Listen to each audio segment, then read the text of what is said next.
All right. Hello, everybody. Wait, do I have my mic on? Hold on. I do. Okay. I was doing a bunch of recording last night, so I wasn't sure. I sometimes flip between my speakers and my mic. Anyway, hello. Ow, I just hit my elbow. I'm a mess right now. Hope everyone's doing absolutely excellent. Welcome to another live gaming news stream. Happy to see you all here. What's going on, Plasma Snake? Philip Burgess? Yes, Burgess. People gotta call you Philip Burgers, no? McLovin, good to see you. Ice Cap Lord, always good to see you, my friend. Welcome back, Nurse Mayo. McLovin, hello. Tyler Wood, good to see you here. I know you said you're cooking, but still gonna say hi to you as well. Shout out to Nawa, one of the first chatters of the stream, as well as Tom from Toonami, asking me if we're gonna talk about Core AI, and I'm sure we're gonna get into all of that today and kind of unpack that live, and then we'll have a video on that tomorrow or something like that. But what's going on, everybody? Good to see all of you here. E. Mitchell, hello. Jay Duncan, hello. What's going on, Guttural? Someone over, what's going on? Dagathar, hello. Yeah, we're going to talk Halo remakes. That's for damn sure. J Moan, what's going on? Or J Money, I think is your name. What's going on? Yeah, Sasha canceled AI. Yeah, talk about a plot twist so far. That was not on the script.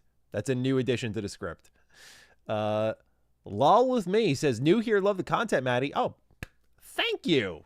I appreciate that, man. You know, just enjoying doing what we do here. It's definitely been a slower month, so it's just been fun to just hang and chat, talk games. Zerofication, good to see you as always, my friend.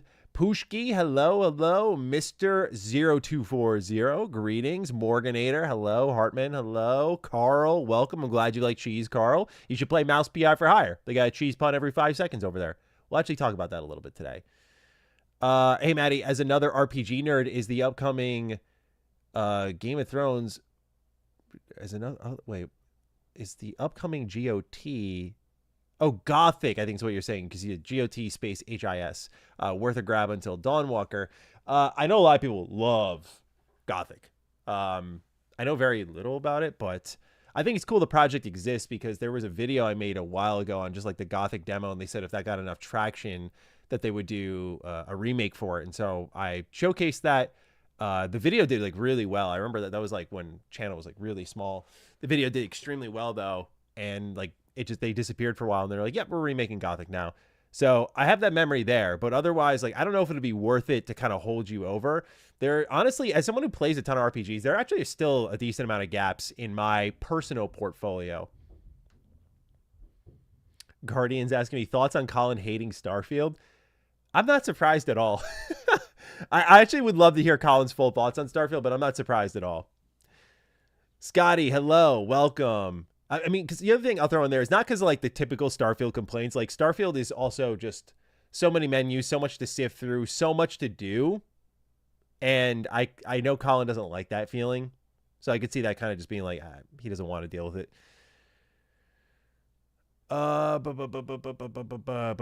What else we got here? Oblivion Remaster is still an unoptimized mess, and now you're telling me they're trying to cram that into a 20 watt handheld. Yeah, I'm really... You know, look, Bethesda's got right now, I'll be fair, the scales have been balanced with the Switch 2. They fixed Skyrim. Fallout 4 is great. That launched great on Switch. So, you know, the odds aren't in favor or against Oblivion Remaster. Although I think, objectively speaking, it's just a little bit against, you know, given how Switch 2, Bethesda optimization, how this game in Oblivion Remastered runs on any other platform, and now you're putting it on the Switch too. I'd be surprised if this was the best performing one. It's probably gonna have the Vaseline look. Smooth, I'm not gonna do any Saros impressions or a review. Right now I am just at the end of Pragmata. I've beat so many games this year, dude. I was looking at, so I keep like a spreadsheet, and I've beat like 16 games already this year or something like that. Like, I've just been fucking steamrolling them, dude. It's been a lot of fun. Nothing massive though. Like, the biggest game I beat this year was New Vegas, which was like 70 hours. When that was the platinum trophy run. Otherwise, it's been small gains, all things considered. I've been living in that 20 to 30 hour pocket, and I've been kind of loving it. I've just been kind of like, because for me, I felt like part of giving up on I wouldn't say giving up, but like not playing the extremely long video game was like, I notice a lot of people who, when they get older, like, man, I don't got time for that. And I'm like, yeah, you do. You can make time for something that's good. But I will say, I do find the most ideal video games to live between the 15 to 30 hour pocket, because that's what I grew up on. When I had infinite time, I wasn't playing 100+ hour games. I was replaying a 20-hour Knights of the Old Republic over and over and over. That's what I like to do. So I've been kind of just honoring that pocket within me, and I love games like that. So honestly, the new games coming out have really been addressing that. Like Mouse PI for Hire was 15 hours. Pragmata I have almost like 20 hours in. Like, it's just in that nice groove. But Pragmata I want to put more hours into. That's a really fun video game, you know? So just like, I've just been enjoying living that pocket. I played a bunch of Resident Evil games. I put like 30+ hours into Resident Evil Requiem to platinum it, but that was also like I think the first playthrough for me was like 12, 11 hours, something like that. I forgot what the clock was when I played it on the normal difficulty. So I don't know. I've beat a lot of games this year, but I've been just sort of living in that pocket, no doubt about it, which is why the volume's been high. Oh, Guardian Colin goes into full details this week on Someone's Sign on Starfield. I'm going to definitely listen to that segment. I'm very curious. I'm very curious what like his in-depth thoughts are on that.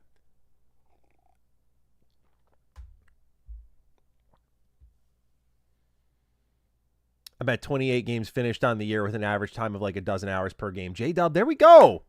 Those numbers are up, baby. That's good. Those are some great numbers. Yeah, man, like I've also realized with me, I just very much value the feeling of completing a game, man. Like I like to play things and finish them. Like for me, leaving stuff undone bothers me. I don't know what it is with my brain. I just like the feeling of finishing a game. And that's like a sense of accomplishment, because then there's also like, for at least my brain, the reassessment period of like with something like Pragmata, I'm going to be curious how I feel after I beat the game. Because sometimes there is this mental release of like, okay, I'm kind of eager to move on to something now. And I start to realize how much that game is really holding me in. So beating a game tells me so much about how I feel about it. And when I have games that are like, unless they're JRPGs, which I don't mind the length then, but games that are like hundreds of hours long, sometimes it's hard to really have me place where I feel about a game until I see the credits roll. Because in a game like Pragmata, I really want to replay that. I could see myself just wanting to dive back in because the gameplay is so good. And that can tell me all I need to know about the game and how I feel about it. Melissa likes to fit. Thank you. Honestly, just threw this shit together, man. Just this is what's in the closet, what's been washed. I got my clothes in the dryer right now. I'm just like, what do we got here? This is my wife's artwork. She drew this herself, and then her mom, I think, put the art on a t-shirt years ago, and then my wife didn't want it anymore, and she was like, do you want it? I was like, hell yeah, I'll just support my girl. So I threw this thing on. I was like, hey, blue hat matches. And funny enough, I'm wearing sweatpants that kind of match the hat. And then when I was out today, picking up my dog from the groomer, I was wearing white shoes, so it was kind of like blue, white, blue, white. I don't know. I looked like a character that belonged in The Sopranos or something. Hey, Tone, I'm here to pick up my dog. Max Miller, I can't believe, Max, you even asked me that question. Yeah, I'm 1,000% going to play the new Lego Batman game. Absolutely. I fucking love. You want to know how much I love Lego games, damn it? Hold on. Hang on. What do we got here? This is only a part of my collection. Dude, like,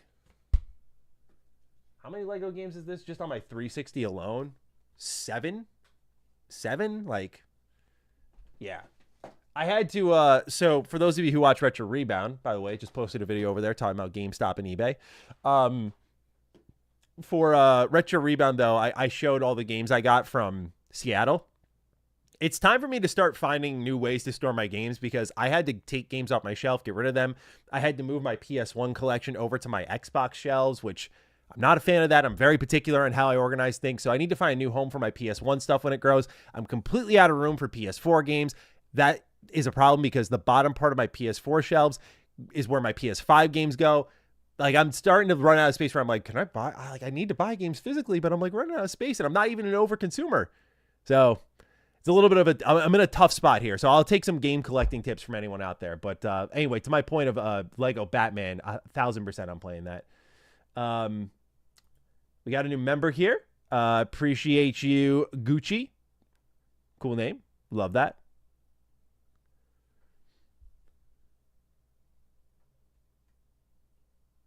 nostalgic game and sending Lego games into some of the best experiences. I agree. Like I remember distinctly this game right here, Lego Batman 2. I remember watching, I think it was IGN's review actually, because I was just curious. I love watching reviews for entertainment, especially like in high school and stuff. I really love just like listening to people talk about games. I think it's one of the main reasons I ended up becoming a game reviewer. But I saw this kind of just pop up in my sub feed. I was like, hey, why not? And when I found out it was an open world game, at that time, like anything open world, I was all over. So when I saw Lego Batman went to open world, that was all I needed to hear. I went out and bought that game that same day with trading credit. I was like, hell yeah. It was a brand new game too. So y'all know, like if you're like me and you lived off of trading credit, the commitment to that was tough because it meant that you could not like return that game and get your trade credit back. You could only trade in more games and build up your trade credit. And you knew that you'd have to beat the game in a week to like get your money's worth, like $30 or something like that. It's crazy how that business worked. Like buy it for full price and then they'll give you $30 credit like a day later. It's insane. Best thing to help me store games is having them all in alphabetical order so I don't go crazy looking for stuff. Oh, Uncharted Wolf, I'm ahead of you on that. Yeah. Oh, yeah. Numbers first, then A to Z. Numbers first, A to Z. And then on these rotating shelves here, each facing shelf is its own console generation. So here is my 360 collection I'm looking at right now. My 360 collection is one of my biggest collections in everything I've got here. My PS4 collection is really big too. My Xbox One/Series collection is really small. That's probably my smallest right next to my PSP.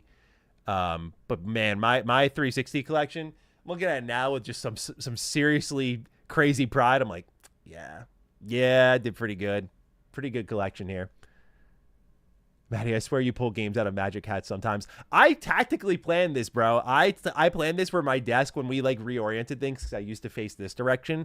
I was like, I know in videos I'm literally gonna be like, bang, and that's just, I don't know, because it's in alphabetical order, like Uncharted Wolf was talking about. For me, like when I'm in the middle of a conversation, you'll see me in videos go and just boom, pull it out. I'm pulling out the most random games, Gun and Kingdom Under Fire. Oh man. All right. Let's see. We got some super chats here. Thanks guys for supporting the streams. It means a lot, especially because, okay, if anyone wants to say, like, okay, you hear a lot of YouTubers talk about the algorithm, and I've noticed a lot of people who don't make content go, the algorithm's not a real thing. Like, just make content, bro. Please look at our live videos performances. I'm not saying this in like a complaining way, but I stopped streaming for a month, right? And we were at like 20K per stream. Like, it was a really good thing we had going on. I got mega busy. I was like, okay, we're just going to run Matty Slop like a usual channel. And it just kept time slipping. And then voila, if you go and look at the VODs thus far and the streams thus far, not doing too hot. So I appreciate those of you who do show up and support. It does make a huge difference, especially now. We're dying out here. The Juan one says, Colin hates Starfield in the new episode of Stump and Sign. I got to check this out. Yeah, you're the second person, Juan, who has written in. And shout out to you, Juan. You've been a dedicated Defining Duke write-in for a while now. So we appreciate you. But I got to give this a listen, and I'm sure we'll have write-ins about it on Duke this week too. Do you have any plans to ever do a KOTOR 2 playthrough with the community here? Also, where do you stand on fan projects for Star Wars in general? KOTOR 2 community playthrough, I don't know. I don't do Let's Plays.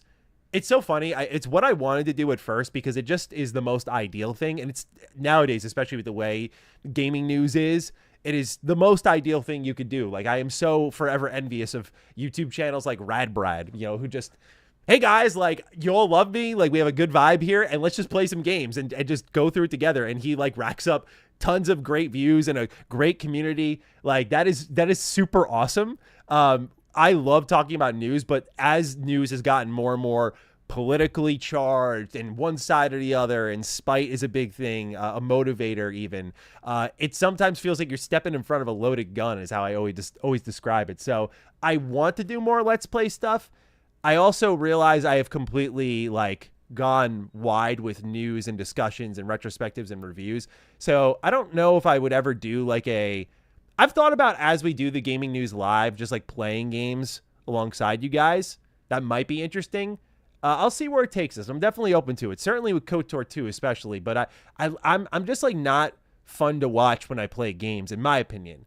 Unless it's something like when we did High Guard together, I was like, oh, fuck it, why not, right? And it was like I was goofing off, talking with chat the whole time, whatever. But, you know, most times I just lock in. I just focus up real tightly, and it's just how I've always been. So I don't think I'm like an entertaining watch. I don't react in time. Like you can literally see the gears turning in my brain as I'm watching stuff. And it's not even me being self-critical. Just so I don't know if it would be fun for you guys. I appreciate it though, but it's something I can keep an open mind to. As for Star Wars fan projects, I love them, dude. Like, you know, whether it be Starfield's, what is the Star Wars Genesis mod? That was really cool. I know there have been fan projects to get things online, like that canceled Battlefront game.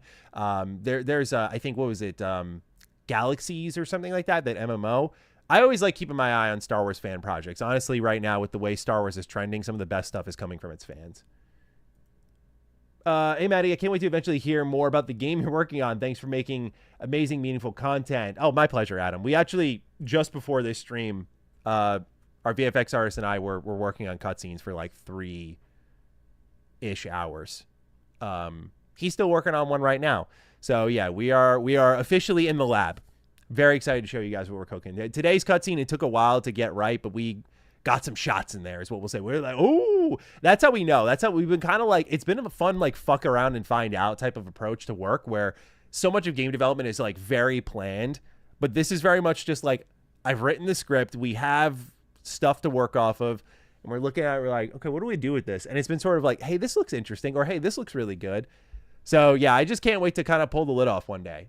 Certainly we're making meaningful progress though, in a good productive state. How many years do you think Judas is away for? Or I completely butchered that. How many years away do you think Judas is? Thank you for having better English than I. I want to say next year. I really do. The way Ken's talking about it more. He did an interview with me. He's been marketing with PS Blog. I feel like next year. I don't know. Call me crazy, but I feel like next year could be the year. What do you guys think? I mean, let me know. I certainly want it sooner rather than later, especially now knowing how slow the next BioShock is coming along, and obviously we care about what Ken's working on a little bit more. At least I do. I shouldn't say we. I do. So I feel Judas will fill that BioShock void. So yeah, man, like he can take as long as he wants. He's already taken long enough, so it's like whatever. Take all the time you need. At this point, it's just like keep going until it's perfect. Nothing will top it.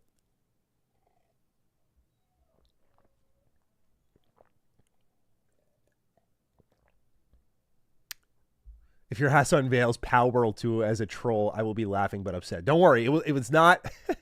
It will not be Power World 2, or will it be? I don't know. Maybe I decided I was really inspired by Pokemon clones. Yeah, Dante, like I was saying earlier, yeah, if you don't ride the algorithm when it comes, YouTube punishes you. And so when you dip out of something for a while, like it's easy. YouTube rewards starting. So like when we started, I've noticed this, when we started Retro Rebound, Matty Slop streaming, YouTube will push you. But when you stop, YouTube's like, all right, bro, we're on to the next one who's going to start up. So you fall out and you have to regain favor. And especially with streaming, it's really tough. It's really tough. So, I mean, again, I'm not like... the reason I do the channels I do is because they run themselves in a way. I have a really great editing team. And so it takes pressure off all the individual pieces, and it lets me just focus on like doing and acting, just instead of like, you know, what's going to perform well. Like we put up that Dishonored video on Matty Slop yesterday, and I was like, I knew this was going to be a fucking flop completely. Like no one on YouTube gives a fuck about Dishonored, even if social media does. But I want to talk about it. And I like the feeling of being like, let's talk about that. I don't care if it flops, because that's the kind of thing you want to get rid of in your content creation cycle. Now I'm trying to take another step forward. I've been writing some mini scripts, building ideas out, because I want to get a little bit more into, like I talked about when I launched Matty Slop, I wanted to focus more on reviews, which we did a lot of in April. That was kind of the vision. I want to keep switching up the reviews with more thought pieces. I started a script, and when I say script, I use OneNote on my computer. And I'm bringing up my notes right now. Let's see here. I had a couple things here. I had one about the abysmal state of video game writing, because I'm very passionate about this. I talk about it in so many videos. I should just really get into what I think is wrong with video game writing. Like I have here, diving into how young the industry is and why that can be a contributing factor, highlighting what the pillars of game writing are, subject matter versus development timelines, pop culture, what's like relevant at the time versus what'll be out of relevance by the time it comes out, talent, obviously who's working on it, that sort of stuff. So I'm still thinking it out, but I want to work on more long-form stuff like that, or this one, I can't tell if this is going to be its own video or if it's going to play into the bigger Bethesda kind of documentary style thing I'm working on. But like right now I have it as just, and I don't think I would call it this, although it would be interesting, why people hate Bethesda. I think that would also be an interesting conversation. So I'm trying to think in that box as a little bit as well. Those videos take more time, but I want more pre-planned stuff. So we're looking into it. We're looking into it. I did see that Uncharted Wolf. I gotta do my research on the individuals. I didn't have the time to put in to do the research on the FOTOR team, but don't worry. I'll get to know all of them very well. Trust me. So yeah, I didn't want to react to that too quickly. Thank you, Shirley. I appreciate you. Sass, I love this guy. He says, Matty bringing the best up-to-date news around the games industry. Love watching his videos. Hope all is well, man. Keep up the grind. Thank you, dude. That's very nice of you. Very nice of you. Yo, Matty, what is the brand of the rotating shelves? Rob. I got them from Office Depot. Hang on, I got you. Office Depot. I know they're espresso rotating shelves. Are they Office Depot? Media shelves, rotating media shelves. Hold on, I didn't specify, so they were giving me like media storage cabinets. This is Wayfair's got ones as well. Maybe I got it from Wayfair. Yeah, this looks like what I got. All right, what I got is from Wayfair. It's called the Media Storage Cabinet CD Rack Tower. 34 compartments, rotating media tower rack for CDs, DVDs, books, game discs, DVD stand for living room, home, office, and recording room, brown. And you can literally see what it looks like behind me. It's like that sort of flat thing with the big pieces of wood on each side of it. It is a little bit of a time-consuming setup, but I think well worth it. Hey, bro, what's one tip you would give people regarding content creation in the gaming sphere? Oh, man, it's so tough because nowadays it's very just saturated. So I think my main thing would be, okay, I'm going to start with generic, dude. I'm just going to say, and I'll let the stream of consciousness take over from this point. Be yourself. So many people nowadays are in a real rush to be right, and they are too afraid of being wrong. And I think what is super undervalued in our society nowadays is just saying, I got it wrong, my bad. Because we do live in a day and age where the internet will still give you shit, even if you make a mistake. But because so many people try to be perfect in the eye of the internet, they try to be someone they're not. And I think, obviously there has to be a quality bar. Like you can't just say, oh, I accept fuck ups and fuck up all the time, right? But I think just being who you are, leaning into your tastes, YouTube's a game of endurance. So you just really got to focus on like what's going to keep me here for the longest period of time and kind of exploring that. Also, number two, this is more of a YouTube science thing is what I like to call it. It's all about the angle you take, right? Everyone's got interesting thoughts. Many of you out there are far more interesting to listen to than I. It's about the angle you take and then how you present that angle, not just in the positive, negative sort of approach, but also professionally. Like, what does your thumbnail look like? What does your title look like? It's all about presentation and getting people through the door. Otherwise, we're all kind of doing the same thing, but that's why it's got to be you at the end of the day, because if it's not you, people aren't going to subscribe for someone who's fake because they'll sniff that out in a moment. So that'd be my big tip for you. Just be yourself, find your angle, present it well. Really take into consideration those sorts of elements. Again, a great example of this, one of my favorite recent examples of this is go look at the channel Drawn Out. Good pal of mine. And he does really great work, but guess what? All his presentation was everything there. If this guy was just running gameplay in the background, which he does have some gameplay on screen, but if he was just running gameplay in the background and it was just like what I do now, I'm more old fashioned, right? His is more of a presentation style. But if he was just running gameplay in the background, he had good commentary, I'm sure it would do fine. But because he's got this angle where it's like stick figures and he's drawing out his conversations, it's all a theme. Look how much his channel has caught on. It's brilliant. He did a really good job there. So that's what I'm talking about when I say angle and presentation. It's something that, you know, for someone like myself, now I'm a little bit, I put this in quotes, trapped. I'm not trapped because I'm established, and that's something that is beneficial, but I'm also trapped in that if I dramatically shift my style or my presentation, I lose all of you. Not only because YouTube will be like, the fuck are you doing, bro? But also all of you who have subscribed and have learned a particular style and presentation from me. You know, there are plenty of you who are watching and be like, I'll be here for anything, Matty. YouTube will not allow that to happen. So just find your angle and be very considerate of it. Hey, Nerdy Giant, thank you for the generous super chat here. So hoping we see some Marvel 1943 news this summer. Also, Fate of the Old Republic. You really think that it is a 2029, 2030 game, or possibly earlier? The team Casey has put together, though, has some goats. Look, dude, I mean, I said this in the video about Casey Hudson saying before 2030. I will give him the smoke if he ends up being wrong. It'd be like, hey, dude, what happened here? And by smoke, it's like, look, I'm not going to attack Casey. I fucking love Casey Hudson. But definitely will I be like, why did you say that if that's not true? Absolutely. But you know what? Like, a lot of the games industry has put a lot of focus on accelerating game development. So I'll be curious to see, again, number one, he was working on a sci-fi game before this. I would not be surprised at all if a lot of those assets that were signed off to his company were then brought over to work on another, you know, a science fiction game, a Star Wars game, right? A space game. I'm sure there is some level of carryover that's allowed them either from tools to environmental assets, something that's allowed them to start building or retexturing existing objects. I'm sure there's something there that has allowed them to accelerate despite being a brand new studio working on a brand new IP within Star Wars. So I will give him the benefit of the doubt. I think, you know, I know people are very critical of Casey for the kind of ending of his tenure at BioWare. I think that's fair. But you know what? I just don't think you go out and say something like, he gained nothing from being like, yeah, guys, actually it's coming out soon. He gains through honesty by being like, you know what? Yeah, it is new. It's early days, you know, or just saying nothing about that Schreier report. So I'm not going to panic about it. You know, I'm just happy that the guy who was there for my favorite game of all time is like continuing the spiritual successor. That is a dream game that I just can't get over, dude. It completely flipped my brain, a switch in my brain. I was like, I can't believe I'm going to get more of this. There would never, but if this ever gets canceled or stuck in development hell, if y'all think I'm bad about KOTOR Remake, I think I might be more excited about FOTOR at the end of the day until I see KOTOR Remake. And if that looks good, then oh boy. But right now, like, FOTOR really has my hype because it is like, that was the impossible game. Like, can we go from building on this and do something new?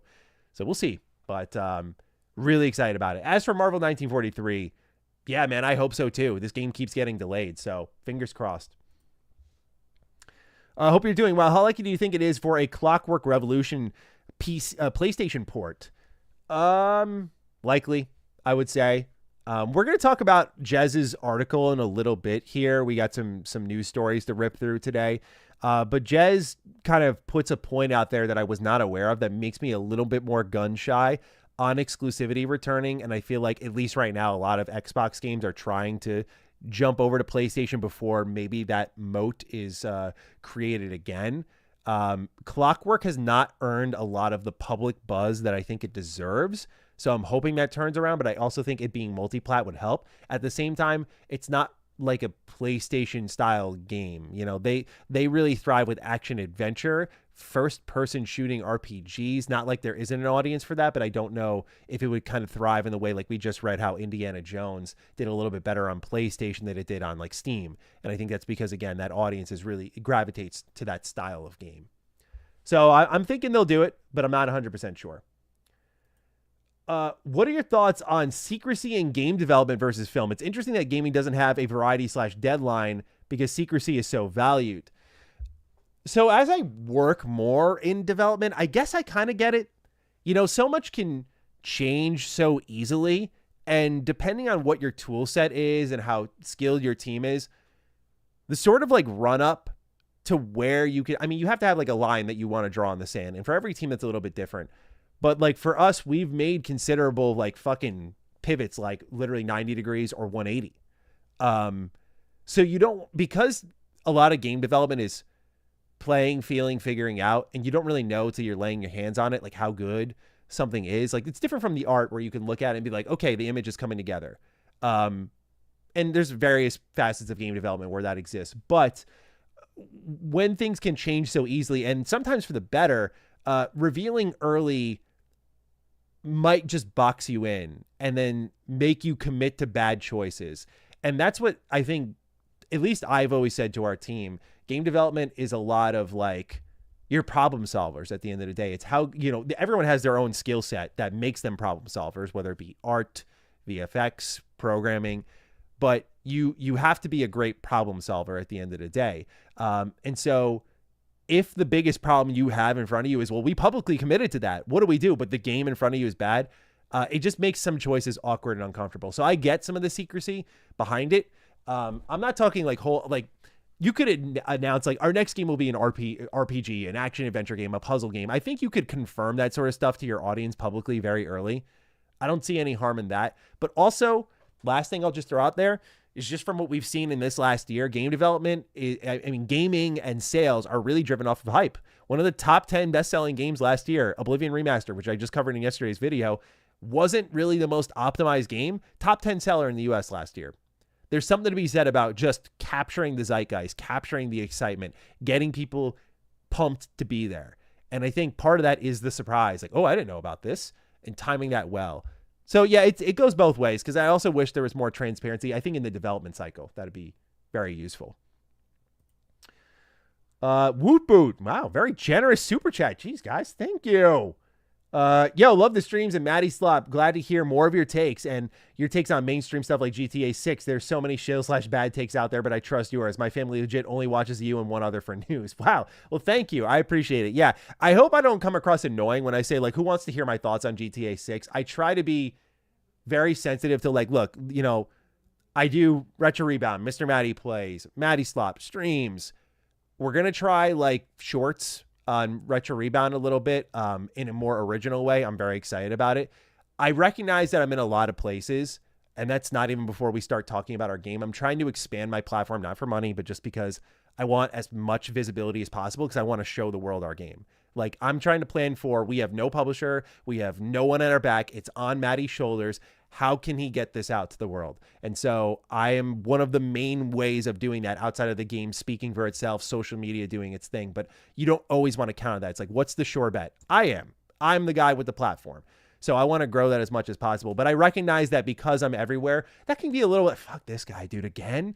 So I try not to always dive into subject matter just because it's popular. Like, I'm not a Rockstar expert at the end of the day. I like a lot of Rockstar games. I love certain Rockstar games, but I also understand I'm the atypical Rockstar fan. That can be fun to listen to, but certainly doesn't make me an expert on GTA 6.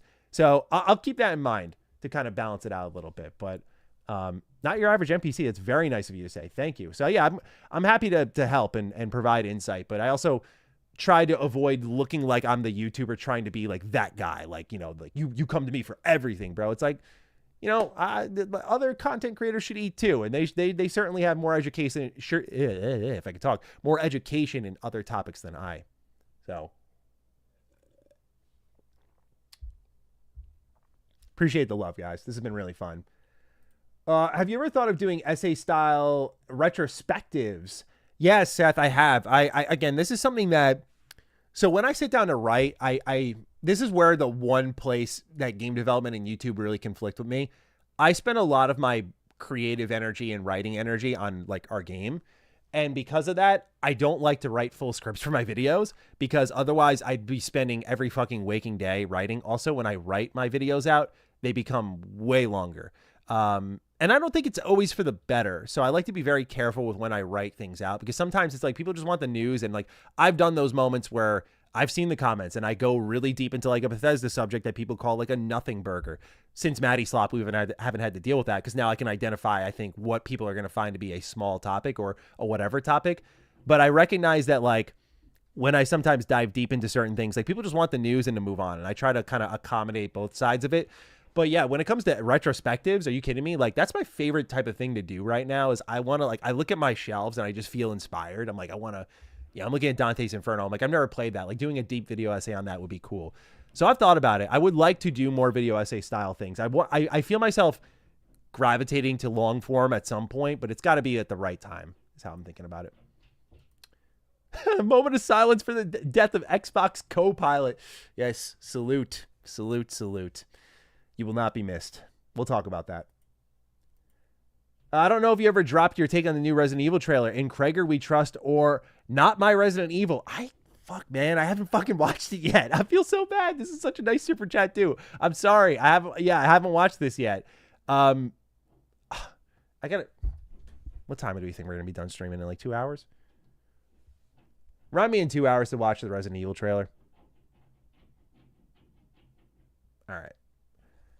I'd watch it on stream, but I'm sure we get copyright claims, so I apologize. But I will watch it and I will deliver thoughts next stream. I promise. I now have the reminder in my phone. How do I take that fucking long to do that? Have you seen the new Mall animated show? No spoilers, but the show ended on a banger. Also, did you get a chance to watch A Night of Seven Kingdoms? I was not interested in A Night of Seven Kingdoms. I watched a little bit with my wife while I was like having some dinner one time. She had it on. It was pretty good. Mall animated show was interesting, but I am so behind on Star Wars, and I refuse to watch anything Star Wars until I get to Andor. I need to get to Andor. I know Andor is built for me. I need to do it. So I'm going to focus on that. And then I'll probably finish Clone Wars. And then I felt like I've earned the right to get to everything else. So that's where my head is at right now. But appreciate this interest. Just know that I've been trying to avoid everything mall related for a while now. Let's see here. Surprised by Dawnwalker viewer opinions in your vid? No, from what I read, not really. I think a lot of people were pretty rational. You know, like this has a ton of potential. Those PC specs are terrifying. Combat looks a little janky, but like this looks like it's targeting the right things. Great team behind it. This should be awesome. Let's hope they deliver. And it's not far off from when this game is coming out. So I thought the response was really good, unless it's changed in the last like 24 hours. But I didn't take much surprise with the. Also, I like when. Look, like I at times it sucks because sometimes I'll be put on blast for just having a different opinion. But I like that my audience, like I've noticed you all individually think for yourselves. And I say that respectfully because I've just seen comment sections where it's like top comment and then it's echoed 14 times below it. And that can be like funny at times when it's like a joke. Sure. But I've just noticed that like our comment sections always have like different takes that are getting a lot of likes. And I really appreciate that differing thought because it definitely keeps me on my toes. I never know what everyone's going to say when I post a video. Truly, like outside of like there's certain news or reviews where I'm like, oh yeah, like my audience is going to love this. But there's also times I'm like, I don't know, man. Like, you know, like Blood of Dawnwalker was that video. I was like, yeah, I think the combat looks a little rough and the PC specs aren't great, but I love what's here. Are people going to hate me for that? You know, it's always tough to tell. So not too surprised. Follow-up. Do you think it would be day and date?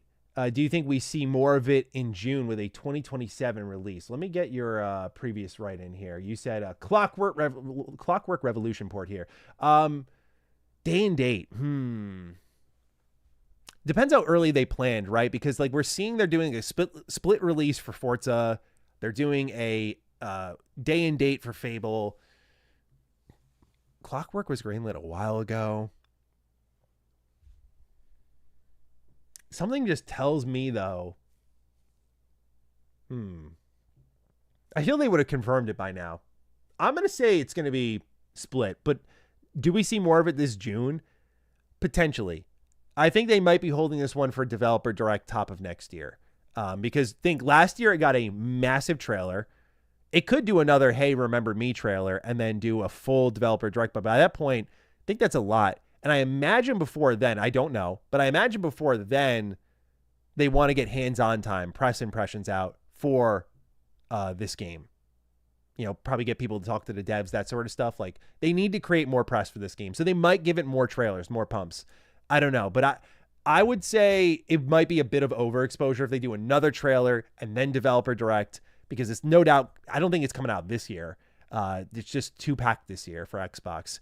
So I think it's probably early next year. So it's got to be a developer direct title. I think maybe it's not. Maybe they leave it at developer direct and they put it in like this summer showcase. They do the hands-on preview impressions and then they do like Game Awards trailer and call it there.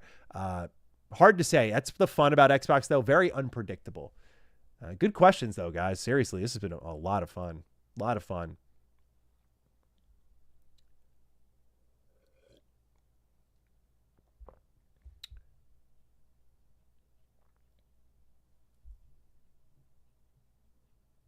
Halo Infinite got a new update? Really?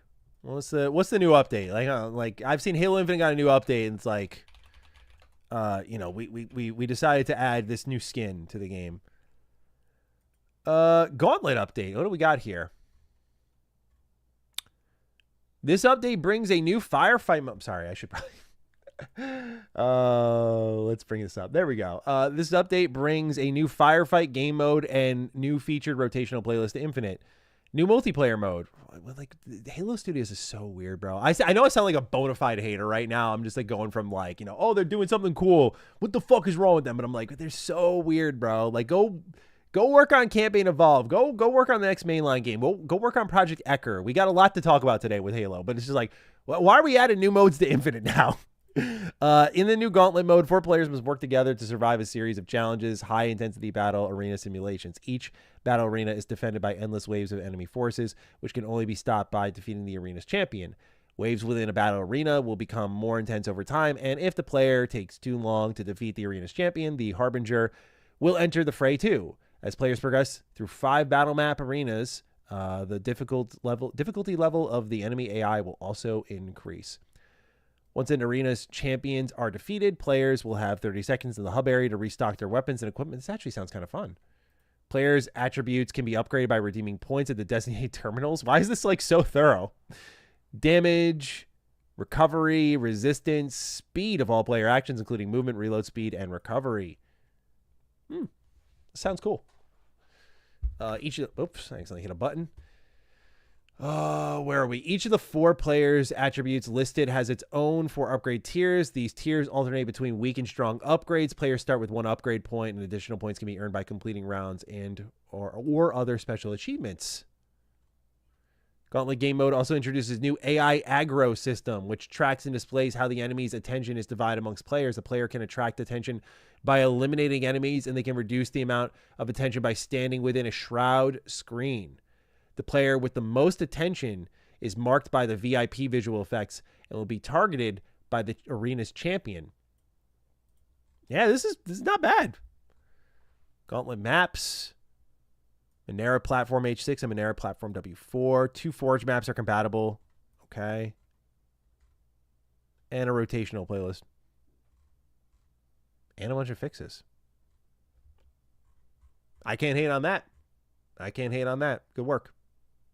I'm surprised they're still adding things to Infinite though. Just like I don't know why. Especially if like we're thinking we're gonna get this new live service Halo game. I mean, I'll add this to our Halo news thing. We're gonna talk basically all about what's coming up for Halo in a moment here. Let me add this to our news docket though. Infinite is still getting updates. Link. All right. Let's start this all in. I guess that's a good transition point, right? Like, let's just start gearing up for the next story here. We got a couple super chats in the meantime. Due to the success of the Asus Xbox Ally exceeding sales expectations, do you have hope for the next-gen Xbox to sell? Well, I think price is everything. I don't think we ever got expectations. Okay, I'll put it this way. This is not me trying to find an L, just to be clear. With exceeding expectations, like their expectations could have been like 10,000 units, right? That doesn't mean it sold well. It just means that they had a set of expectations, like this will do 5K units. Oh, it sold 10K. This will probably sell 100 units. Oh, it only did 1,000.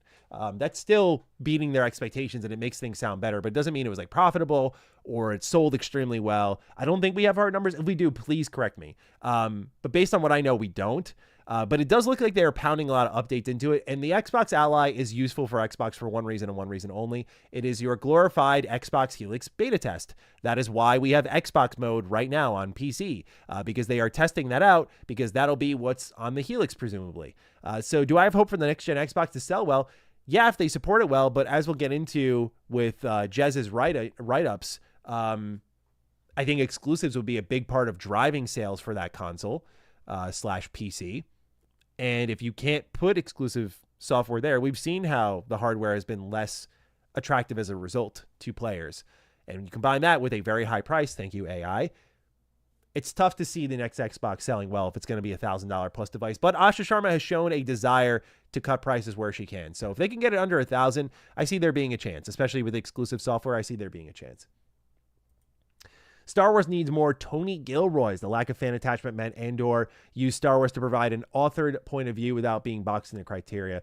Yeah, just in general. I also just appreciate, like I'm very interested in, what is it, Starfighter? It's coming up with Ryan Gosling.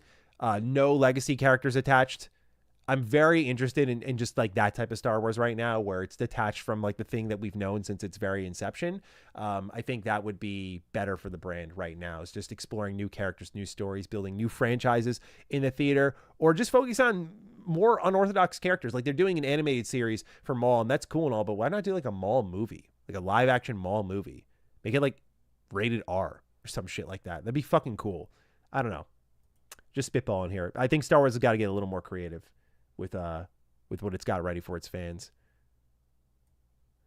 Let me get the rest of the Halo stuff up.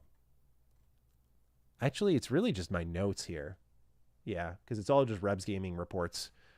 So I'll bring up his channel just so that we can shout the homie out. Rebs Gaming. There we go.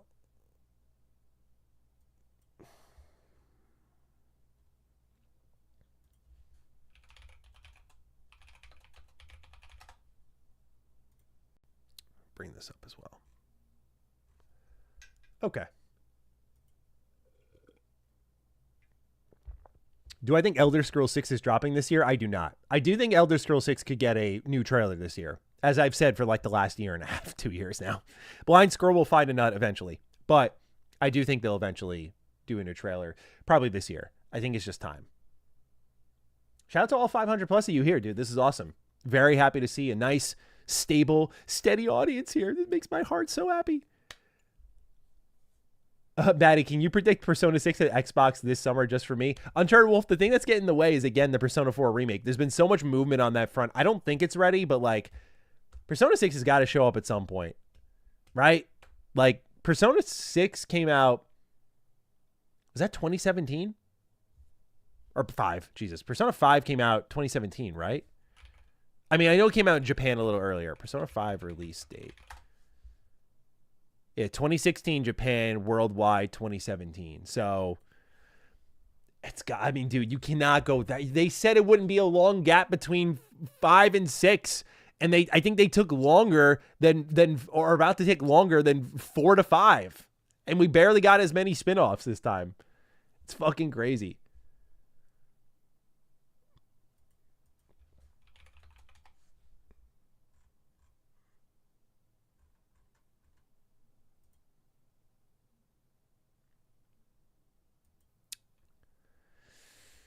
All right, one more super chat and then we'll get into this here. Woot boot again. On the topic of long-form essay-style videos, it would be so dope to see a documentary-style history of blank, like deep dives into how it was made, the historical context, etc. Morrowind, for example, FO3 plus Game Changers. Yeah, so this is something I have thought about too. Like, if you remember a while back, I announced it too early. It was stupid of me. I had a documentary series I was working on. I remember talking to my friend Andy, who worked at Xbox at the time, and basically pitching this idea. And I wanted to go in and do more documentary style videos.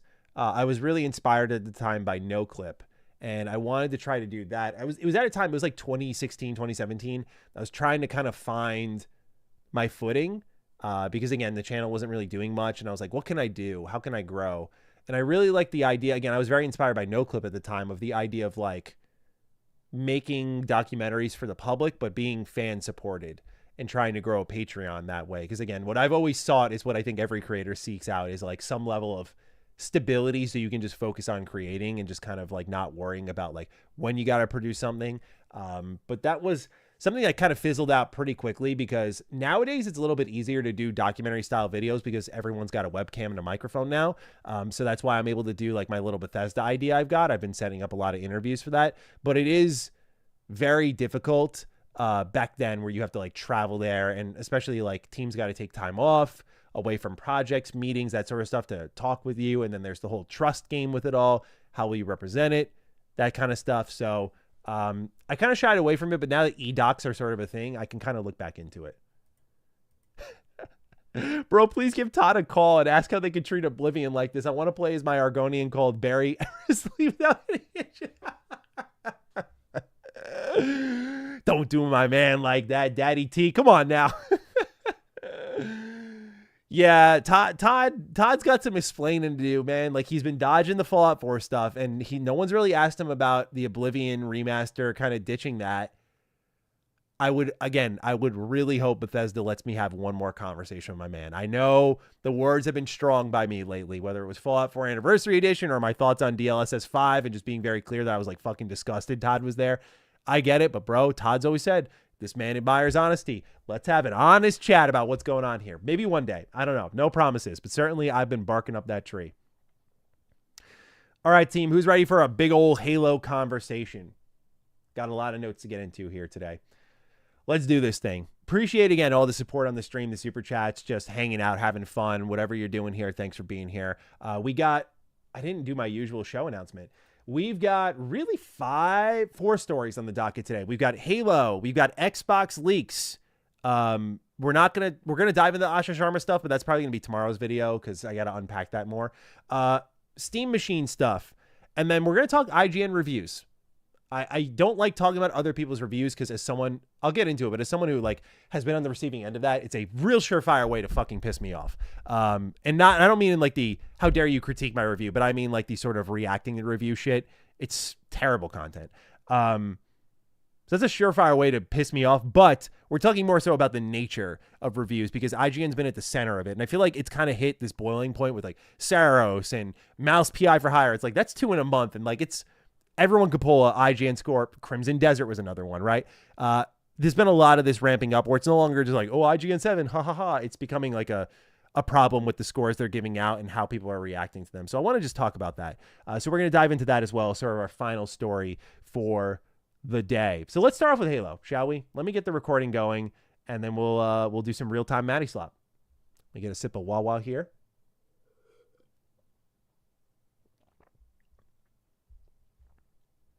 All right.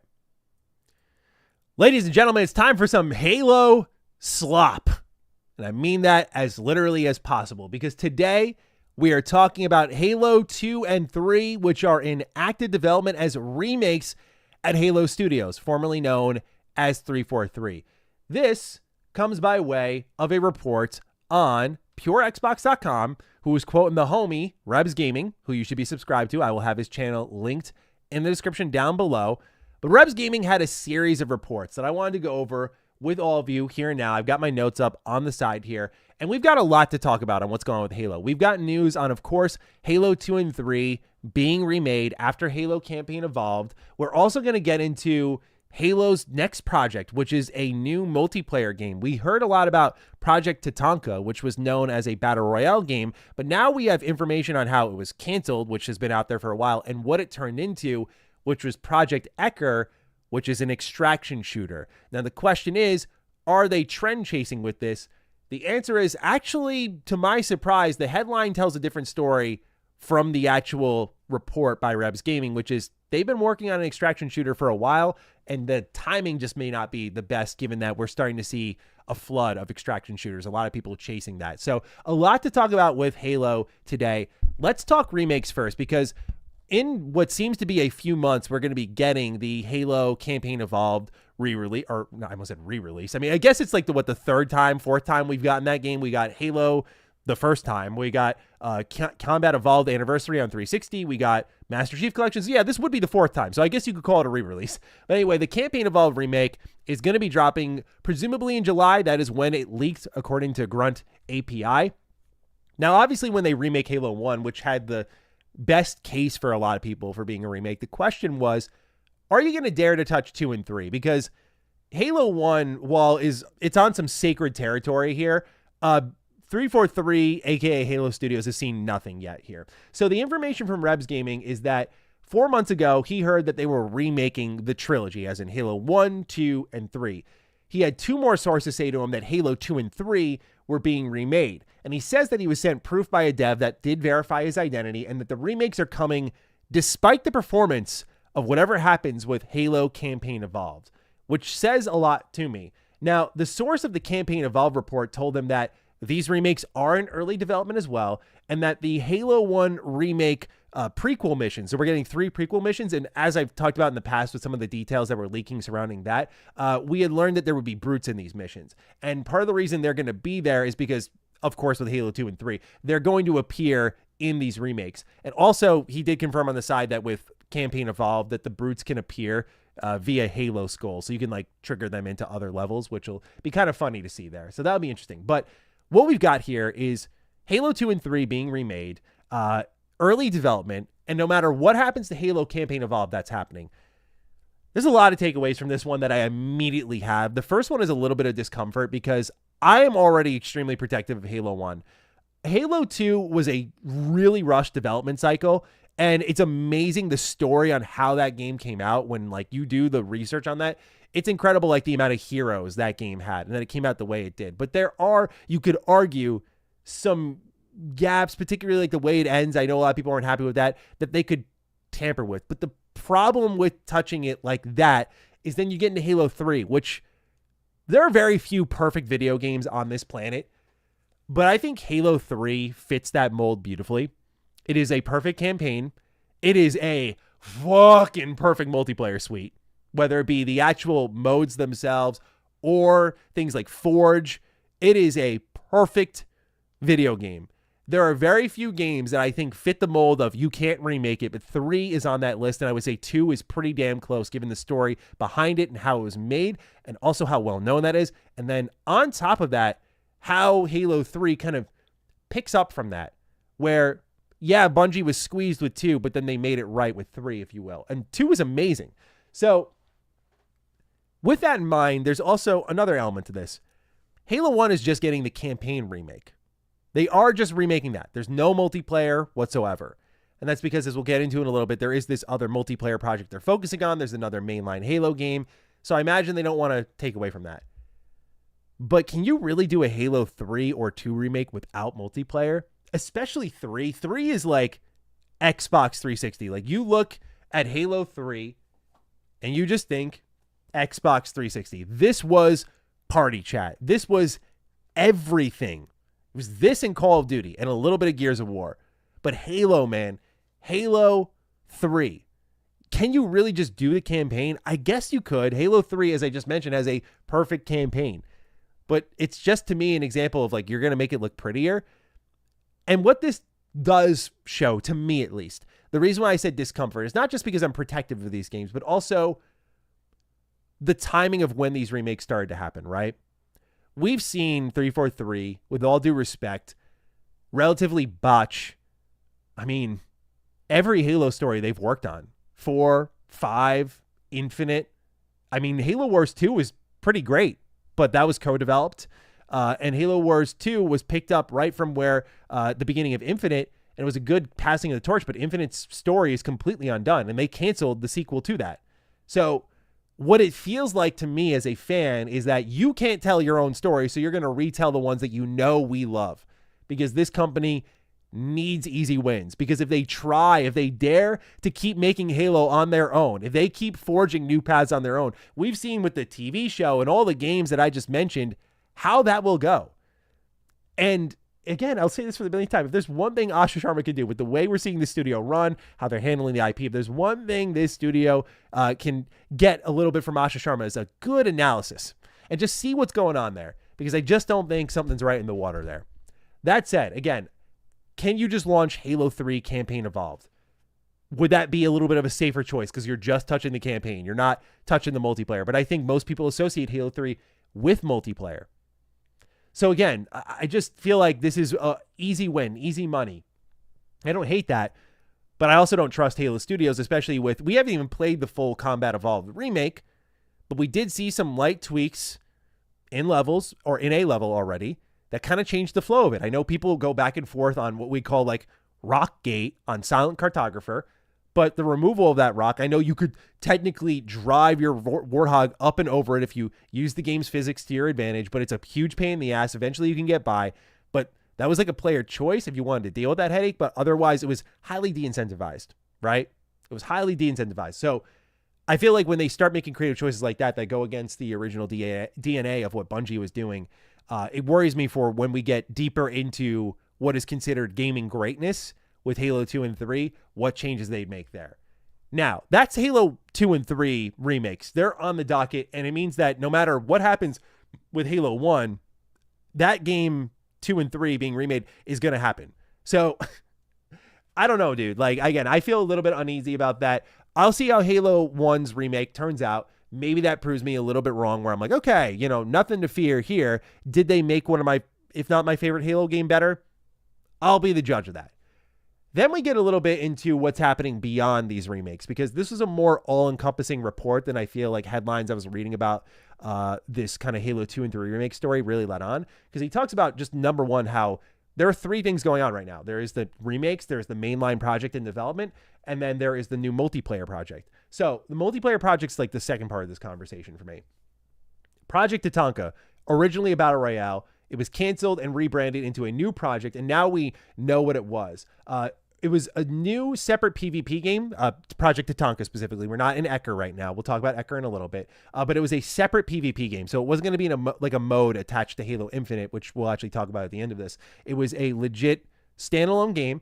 It was a training simulation by the UNSC set after the events of Halo Infinite. And the overworld that it was set within had Blood Gulch and Valhalla, which honestly sounded really cool. But they were doing play testing twice a week for the game, and they realized Battle Royale fell out of favor, and they didn't want to chase an oversaturated genre. So at the time, they pivoted to an extraction shooter genre, which now we're starting to see is filling up mighty quickly. You've got Tarkov, Marathon, Arc Raiders. The list will go on as time passes on. There are others out there, but those are the big three that come to my mind right now. We've seen, at least with Marathon, which those who have played it for a while have really loved it, that game is crawling with a player count. So now you're entering an unsaturated space, and it is Halo at the end of the day, so you have that brand recognition, but it's it's like becoming saturated, right? It's in transition. It could become overfilled real quickly if a couple of other devs step in with their own kind of extraction shooter. But you can step in, and again, can you deliver now a Halo extraction shooter that is of competent quality? Because I will say, at least Battle Royale, like, it sounded pretty fitting for Halo, in my opinion. So walking away from that to chase a trend, potentially, feels a little bit to me. So what is this extraction shooter? That is Project Ecker. So Tatanka turned into Project Ecker. It's the next Halo project, is what is being told to Rebs Gaming. It was developed as an extraction shooter, at least until the end of summer 2023. So this is where you kind of get a little bit out of the way if you don't pay attention to the headlines here, because it does read like there's a bit of trend chasing here. At the same time, though, this extraction shooter, when it's greenlit summer 2023, I mean, you have to imagine with the development timelines between Marathon, Arc Raiders, all these things, like there was some type of industry conversation that sparked, like, we should do an extraction shooter. Let's see if we can win this race. Something had to have happened there, because all of a sudden we're just seeing a ton of these. Like, it's this gap in the market that everyone's going for. But again, they didn't start this, to my knowledge, when there was a bunch of competing extraction shooters. So there is that to give them some leeway here, which means that they're kind of making it in their own vision. But now, as Halo Studios has done before, you get to see the scene like you did with Battle Royale. Do you get cold feet now? Do you react because now it's not the original thing? We'll see. He says another source heard that certain Affinity and Halo Studios had shifted their attention to the next mainline game, and Ecker actually might have been absorbed into the multiplayer portion of that game, which would make some sense when you see how Halo Infinite's post-launch support went, that it might help to have your game a step ahead. So there's a team focusing on campaign, and there's a team iterating on this multiplayer component, which is probably certain Affinity. And so these two teams are kind of split off, focusing on these relative departments. And hopefully with that, we don't get what happened with Infinite, where there was just no post-launch support ready. So again, when is this all being announced? Rebs speculated Halo Fest in December. I didn't hear any mentioning of the Xbox showcase in his video. I was surprised he didn't bring that up, but I feel like one of these Halo projects should probably show up here. I would imagine it would just be Campaign Evolved, and that would be it. We're not going to hear about 2 and 3 remake. When it comes to something like an Ecker, I thought that could be a shadow drop, because I feel like there's a very particular reason they're taking multiplayer away from Halo 1. And it's because they probably have something, again, on the docket, like we're talking about here in Ecker, which is going to be that Halo multiplayer thing that they want to drive everyone into. High risk play, because if it sucks, it's just going to sit there and it's going to die eventually, but we'll see how that all goes. And so what other things are they doing in the realm of Halo? Well, we just discovered this on stream. Someone wrote in about it in the chat, and I wanted to show it here, is that Halo Infinite is actually still getting updates. This is the Gauntlet update, and it's actually, as I read it live, a lot more than you'd expect, and I'm impressed here. At first I read it, I'm like, well, I still am wondering why we're getting updates to Infinite, not because I don't want updates for Infinite, but it's very clear they moved on. Everyone moved on, so why are we still doing this? Maybe they're just tinkering to test for something in a future Halo game. I don't know.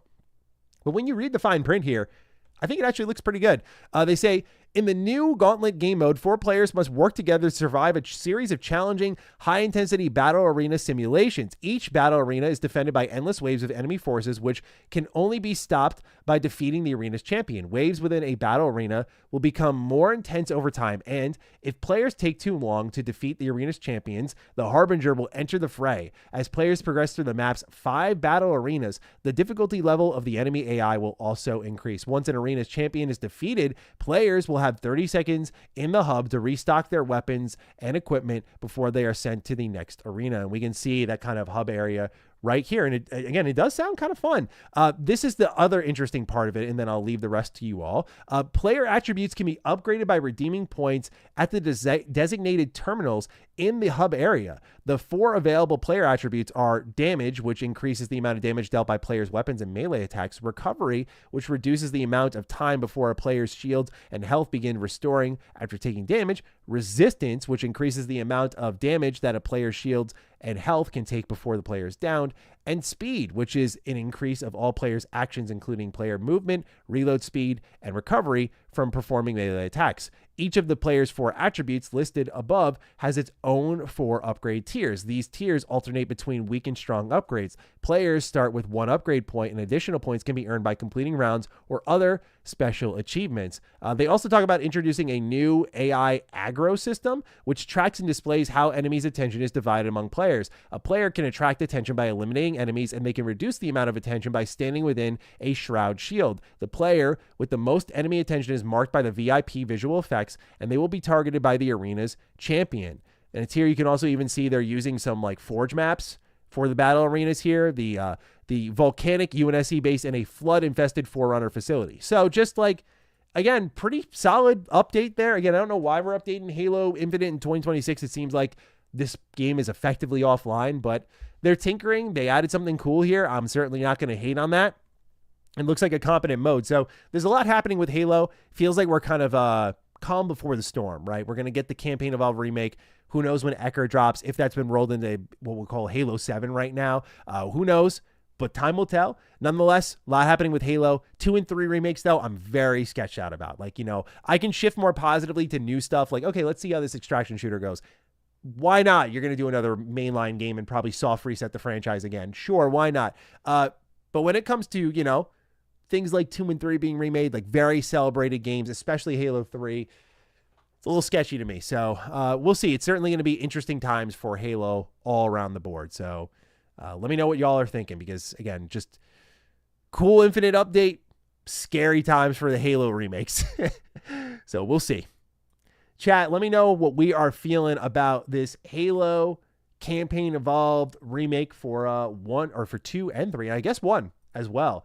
Very curious if I'm on the island here or on a island. I keep saying the island. That's definitely not a choice of words you want in 2026. I'm on a island with that sort of stuff. So y'all let me know. I'd be very keen to get your thoughts here as I get this Matty slop up to Sir Emmett, who handles all of our Matty slop edits. Very nice man. Let's see. We'll just call this Halo Remakes, and we'll get that his way. Shout out to the viewer who hooked us up with that tip. It's been a game changer for our workflow.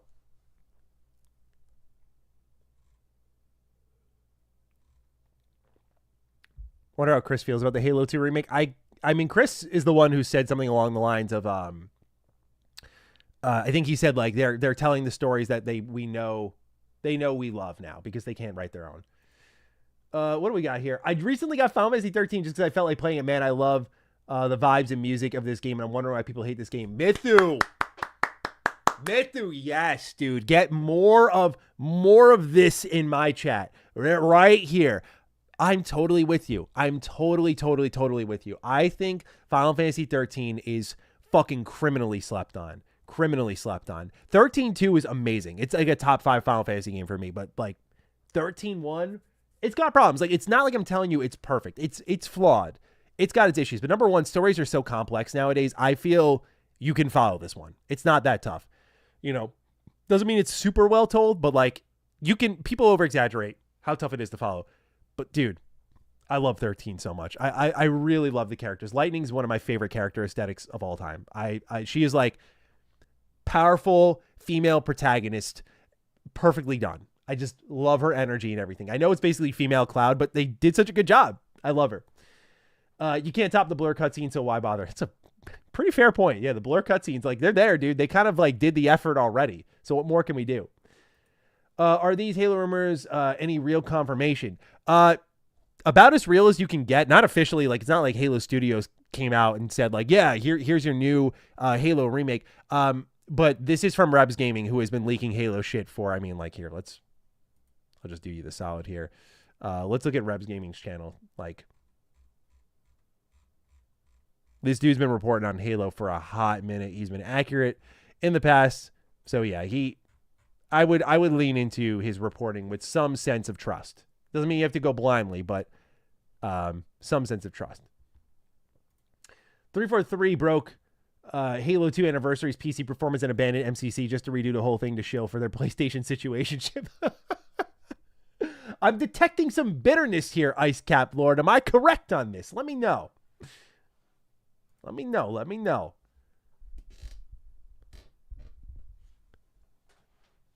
Turning streams into videos is a huge time saver. Yeah, Coel, it really is, dude. Like, I think it really has helped us a lot on the production side of things. But what's also been really good about it is, like, I talked about on our first stream back, I mentioned how I was like, dude, I had like no free time.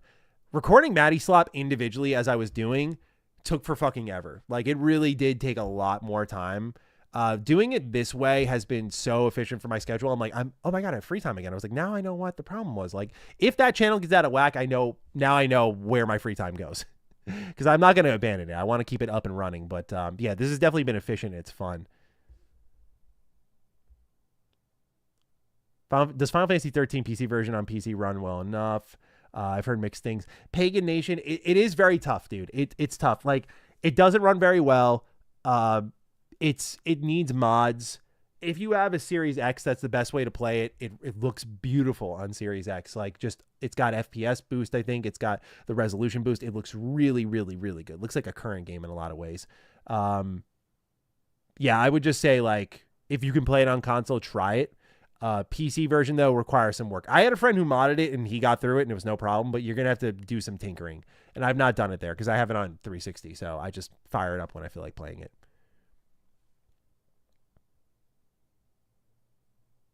And now your Matty Slot videos have us chatting about dumb stuff. Yeah, also the chat adds something to those videos, right? Chief Adam, thank you for your super chat. Did you see the PC specs for Lego Batman? I was super excited, but after seeing the requirements, I'm worried the game will be unoptimized and buggy. Hopefully I'm wrong. I think your worries are well-founded. Hang on. I saw a tweet today. I think it was from Game Riot. It was the only one I saw. Hold on. Game Riot. Let's see here. And this was also a sponsored post. Here, I'll get this off the screen. He wrote... Lego Batman Dark Knight impressions, played on PC for about 3 to 4 hours. Visually the best Lego game I've ever played. Some serious laugh out loud moments for all ages. Did hit some serious performance issues, particularly during the boss fights and open world. Largest and most ambitious Lego game to date. Real love letter. Again, it does say ad. Sometimes, so just so people know, it doesn't mean he got paid. Sometimes ad is like they paid for his flight and his stay. So I again, it doesn't mean like take it with everything there, but mentioning this right here, serious performance issues, is a little like because for those who have not seen this here, man, Lego Batman. Let's see here. Is it Lego DC game? Is this where it is? Hold on. Media. Yeah, dude. Oh my God. I mean, look at this shit. Dude. Look at the minimum even.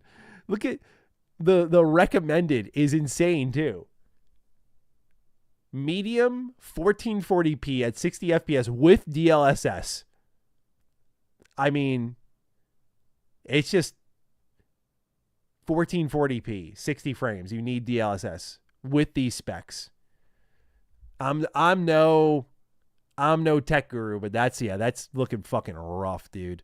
So it's such a shame. It's like one of my most, if not my most anticipated game of the year.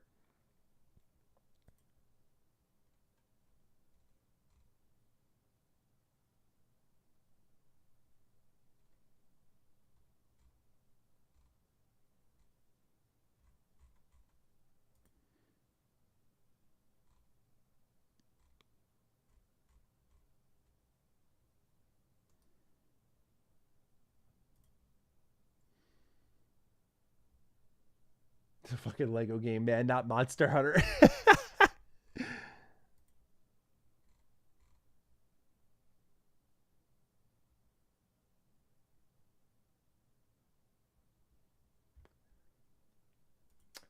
Currently playing through the Resident Evil series. I finished 1, 0, 2, and I'm halfway through 3. Have you played the series? If so, what's your favorite? I've been thinking about this since Requiem came out. Technically my favorite's 5. I'm gonna be honest with y'all. I really love me some co-op Resident Evil, and that was my first one. And I just have like really great memories. I've played it probably the most out of any Resident Evil game. That said, 2 remake, pretty spectacular, but I don't like the whole shoot the enemy in the head 40 times. 4 remake feels really good, but I don't like the paint everywhere. So 4 original kind of just takes a slight edge for me, just slight. But 4 is so perfect, like every set piece just right. 3 I only played the remake for. I think 7 might be my favorite. I've been just after the DLC and everything, I think 7 might be my favorite. I don't know.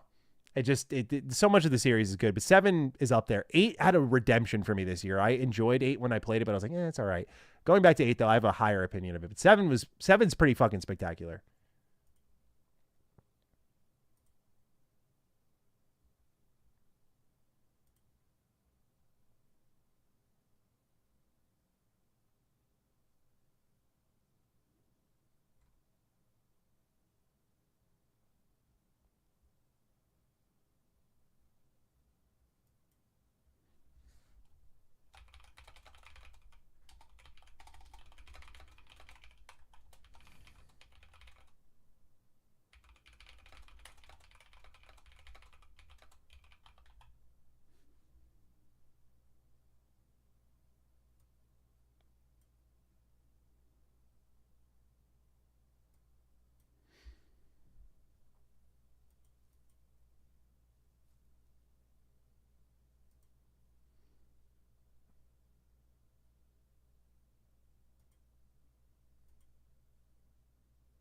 You got a good title for me? What we got here? Sorry, I was on Twitter. I was like, some fucking guy was just like, why'd you delete this tweet? I'm like, bro. Are we really doing this in 2026? I was like, okay, I got to fucking respond to this. So I was like, let me reread this real quick. So I apologize. I was distracted for a moment. I'll show you guys real quick, just so you know what my eyes were on. Where is it here?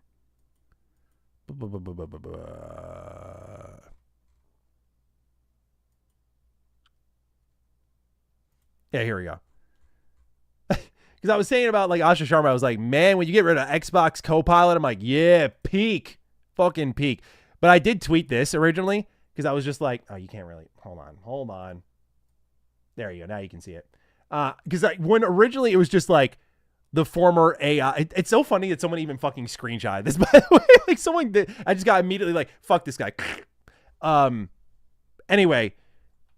I tweeted this like right away because like when I saw the core AI lineup, because I mean we'll talk about it in tomorrow's video. I'm still like, but naturally I got called out for that because I tweeted that, deleted it, and then I was like, yo, peak. And people were like, well, why'd you delete this? I'm like, I said to him, I was like, yeah, dude, I just jumped the gun. Like, I didn't know that information, so why the fuck wouldn't I post that? Anyway, apologies for going silent there. Part 7, Final Fantasy 3. What did I just? I swear I might be fucking dyslexic, bro. I swear. How did I say? Final Fantasy 7, Part 3, Summer Games Fest. They're talking about it when Hamaguchi-san is saying that he, what'd he say? Like he's replayed it 40 times already. I think it might be time to go. Do you think Virtuos will handle the Ocarina of Time remake? Oh boy, don't fucking say that, dude. Maddie, don't say that. Please don't. Please don't say that. That shit will run like ass, dog.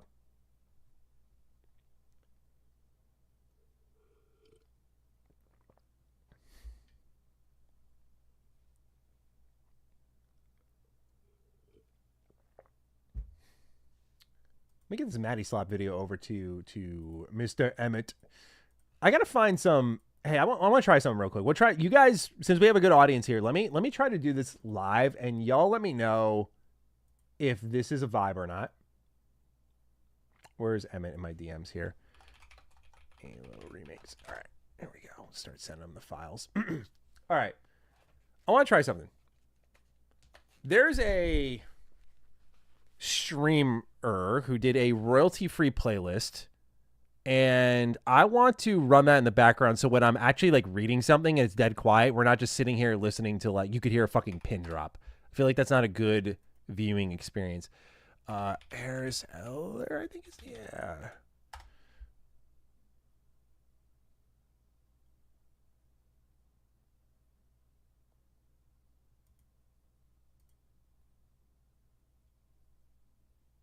Okay. Here's what I'm going to do. I'm going to put it at like minus 37. It looks like it's not even coming through.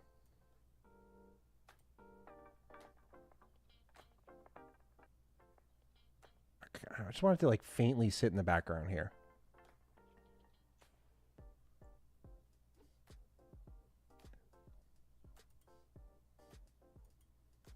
Just throw on Persona 3 soundtrack and call it a day. I just don't know if I can do that, like royalty-free stuff. I'm going to have to make a streaming music playlist.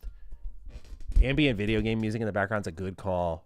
That's a good call. That's better than this fucking generic shit. What am I doing? What am I doing? Hang on. What ambient music do we want? Ambient video game music. Let's see what we got. Just relax and stop overthinking. Nintendo relaxing video game with music. What does this sound like? Is this not like a little too...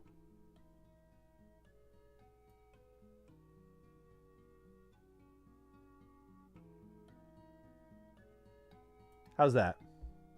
Skyrim Tavern music is a... Oh, Skyrim is a great idea. Hold on. What am I doing, dude? Yes, that's such a good call. Bro, I could listen to this shit all day. I love that a chat lit up with Skyrim. Yeah, and this is a 6-hour-long video. Perfect. Let's see how this works for us.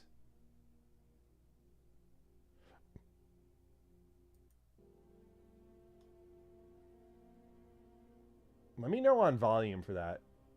It's supposed to just quietly sit in the background. So normally I do test recordings for this, but I'll do this shit live.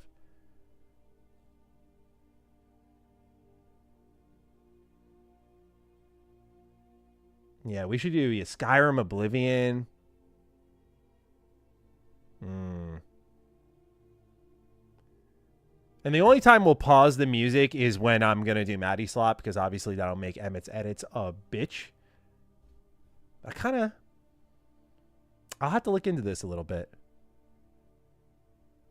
Oh, here we go. I hope you guys can hear that. But yeah, it's just peak soundtrack. Peak. Can't hear it, sadly. No music yet. Okay, all right. I don't want to like, okay. Let's see here. Let me go.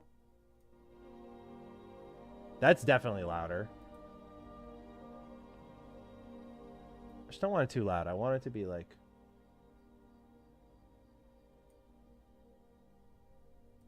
They're on Kind's Peace, Skyrim. We're getting there, Daddy T. We're getting there, brother. Hang on.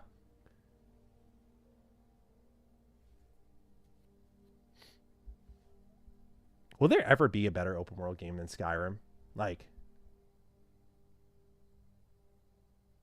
Okay, there we go. Chat's getting it now. All right, we'll feel it out. You guys let me know what the right volume is, because every like song's gonna be mixed a little differently. So I'm trying to find the universal one that can just like sit in the background while we chat. Price from Persona OST. That's a great one too. I love that one. That's what, Kanashiro's, I think, palace.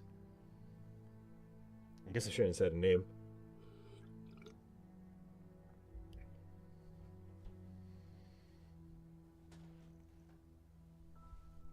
Oh, this song, man. Oh. Elden Ring is a good one, Uncharted Wolf. Yeah, that's a good competitor to Skyrim. Not quite as good. You're putting in your earphones only? Really? Hold on. Is it really not? You guys should be able to hear it.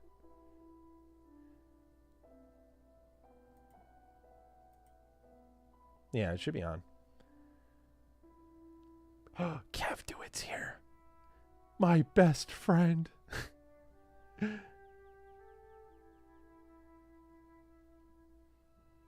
All right.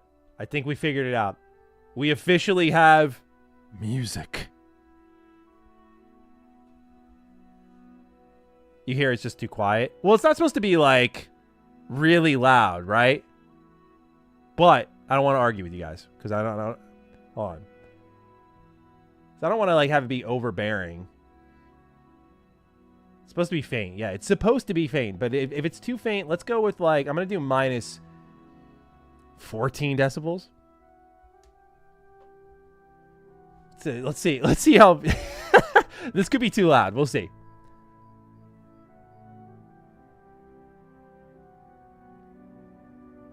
Stardew Valley's music is pretty good. I've actually not played much Stardew Valley at all.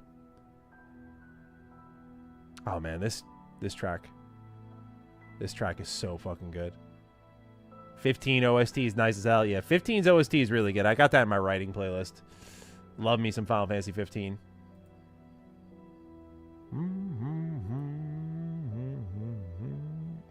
Perfect volume? Okay, we're getting perfect volume. Okay, so we're sitting at about half volume on YouTube, and we're sitting at about 14 and a half, minus 14 and a half decibels. All right, just write that down. Write that down.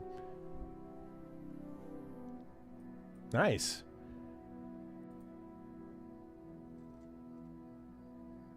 Okay, cool. We've got ourselves some peak music for some peak streaming. Bro, it's fucking hot as balls in here. Hang on. Oh my god.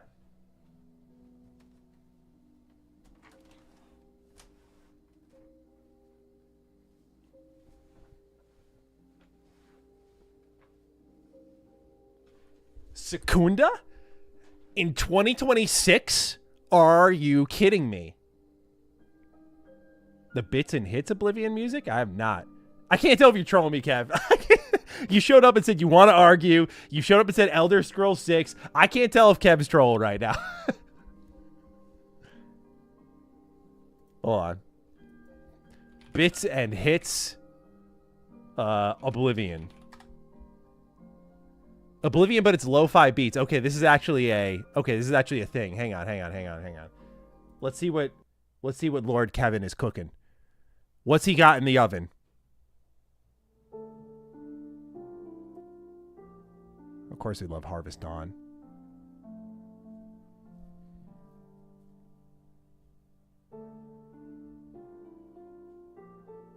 Yeah.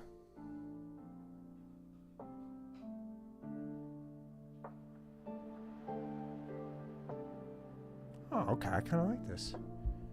Hit me with a little drum and bass.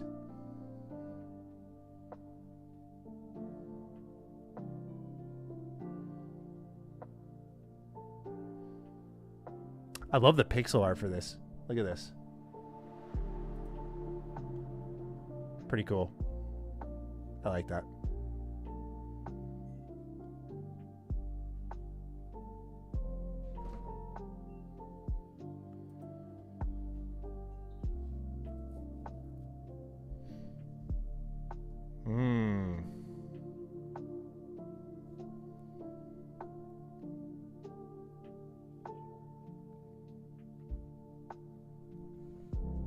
Picked up a Vita, Matty Meister? Hell yeah. Good pickup. What are you guys feeling? Were you feeling lo-fi Oblivion beats, or were we feeling Skyrim, just traditional Skyrim?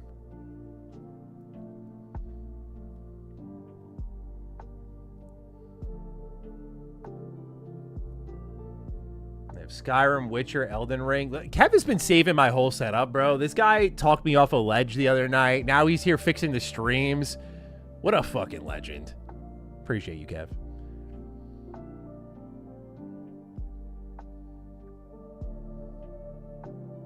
Justin tells me to just pick one already. Bro, I just like to feel how I want to feel the vibe of the chat. I want to make sure everyone's having a good time. It's just normal lo-fi is corny. I prefer bass soundtrack over the lo-fi. Uh-oh. Kev, watch out, bro. We got some anti-lo-fi bros in the chat. OSTs are better. Uh-oh. I'm seeing a lot of people like the music from before. I do like this in general, though. Let's go back to the originals. Let's play the hits. Alexa, play my music. And there we go, Secunda, just like that. Let me get our...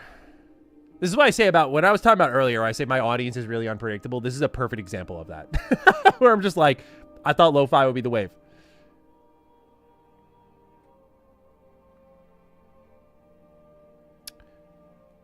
What do we got here?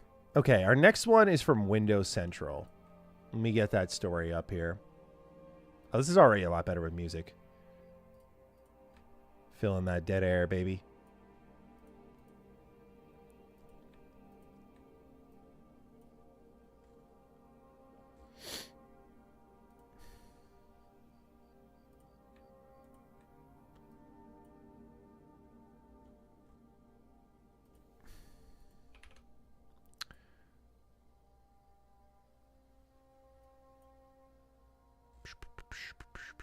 Where is Asha's tweet? There we go. We need the latest Asha Sharma tweet.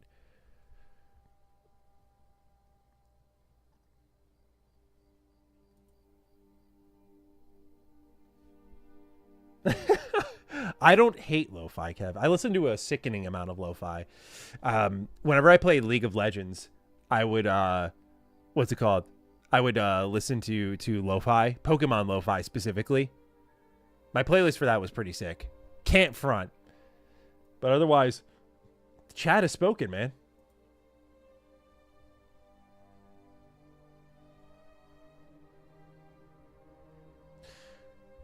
Are you going to talk about COD finally ditching last gen? Actually, a big deal. It means PS4 and Xbox One are finally on a timer. Yeah, I mean, it took us 6 years to get there. You know, that there's some feelings about that. You know, I would certainly hope by this point there's been enough PlayStation 5s and Series X out there to like justify moving over, but hopefully it means this next COD's moving a little different. Last COD was very bad. Very, very bad.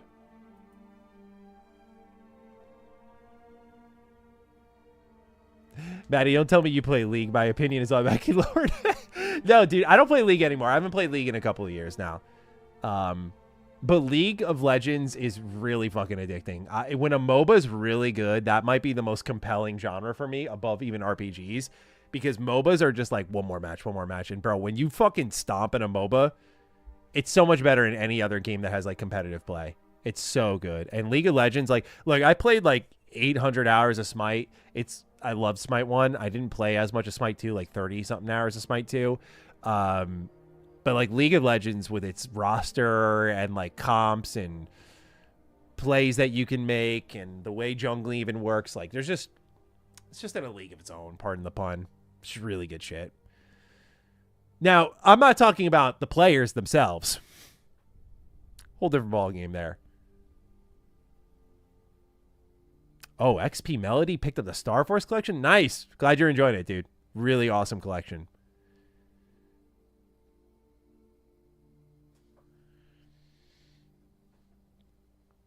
I've not tried Deadlock. That's a good point, Joe. I've not played that. Battleborn I did play. That is one. But yeah, I played Predecessor for a decent amount of time because that was originally Paragon when Epic was working on it, and they took the Paragon team and put them on, what was the game? Fortnite. Yeah, that one, the biggest game in the world. So yeah, I've played a decent amount of them, but I've not played Deadlock. It doesn't qualify as a MOBA, but it was like a 5v5 sort of hero shooter, but also sort of MOBA, a Gigantic. I had a lot of fun with that when it was out in the summer of 20. I made a video on it. Hold on. YouTube. Gigantic MrMattyPlays. Let's see if I can find this one. Yep, 2016. Here we are. I said don't miss out on 2016's biggest hitting gem, Gigantic. Only 13K views. No one showed out. But this game, I don't think what I'm showing here is really gonna display how good this was. I know the game made a comeback, but I had so much fun playing this game, dude. My friends and I were like super, super addicted. Oh man. But this was also during like the hero shooter wave. Oh yeah, I was in game preview. I was literally playing the fucking free-to-play version, man. Good times though. My friends and I were really into that for a while. Real OGs remember the disappointment of Brink. Yeah, Bethesda, man. They had a run with publishing where they were like really good, but that was one of their big blunders, if I remember correctly.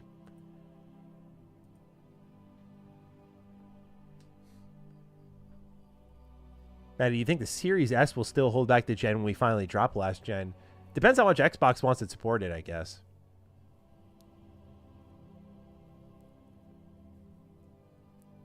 Fortnite's pretty fun right now. Jay Shako, I agree with what I'm seeing. So the first time I looked at Fortnite, I went, oh, that looks interesting, was Spider-Man web swinging, actually looking good. But then I saw this new kind of Battlefront game they added in there, and if they add more maps and stuff, I would actually maybe give that a chance. Just finished watching Luke's video on the new Lego Batman game. It's a stuttering mess in the IGN video, and they didn't mention one bit of it. Uh-oh. Well, we'll talk about IGN in a little bit here. I didn't know Luke got a preview of that. I gotta peep that out. Let's see what Luke is up to here. Luke's always up to something. Luke, he put it on his main channel? Or did he talk about it on his live channel? Oh, is he reacting to... Let's see.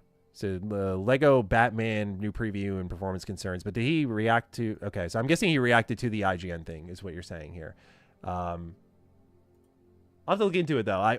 Man, don't take my hype away for Lego Batman. I thought this game was like a locked... Like, this is going to be fucking great, dude. Like, there's no way. Let's see here. Lego Batman. Oh, yeah. We got some previews for that. Oh, there I am, Gary. There I am. I had a lot of fun making this video here, actually. Just talking about all the old Lego Batman DC-oriented titles. Really fun. But it looks like IGN's got the final preview here. Oh, boy. Dare I click on this comment section? What do we got here? What do we got? Makes you feel like Lego Batman. Man, Arkham Knight came over 10 years ago. Rocksteady should take notes. The fact that you need a 3080 with DLSS and frame gen to play a Lego game is ridiculous. Yeah. It's just, I'm telling you, bro, art optimization is like a dead thing right now. Really unfortunate.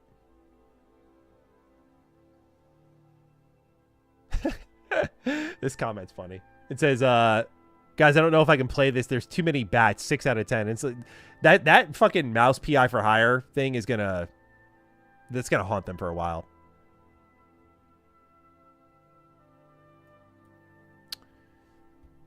Well, hey, if you guys want to get into our next story here, we'll kind of round out the Xbox conversation a little bit and then dive into, honestly, because IGN keeps coming up. Well, I do want to talk about them as well, kind of their review catastrophe.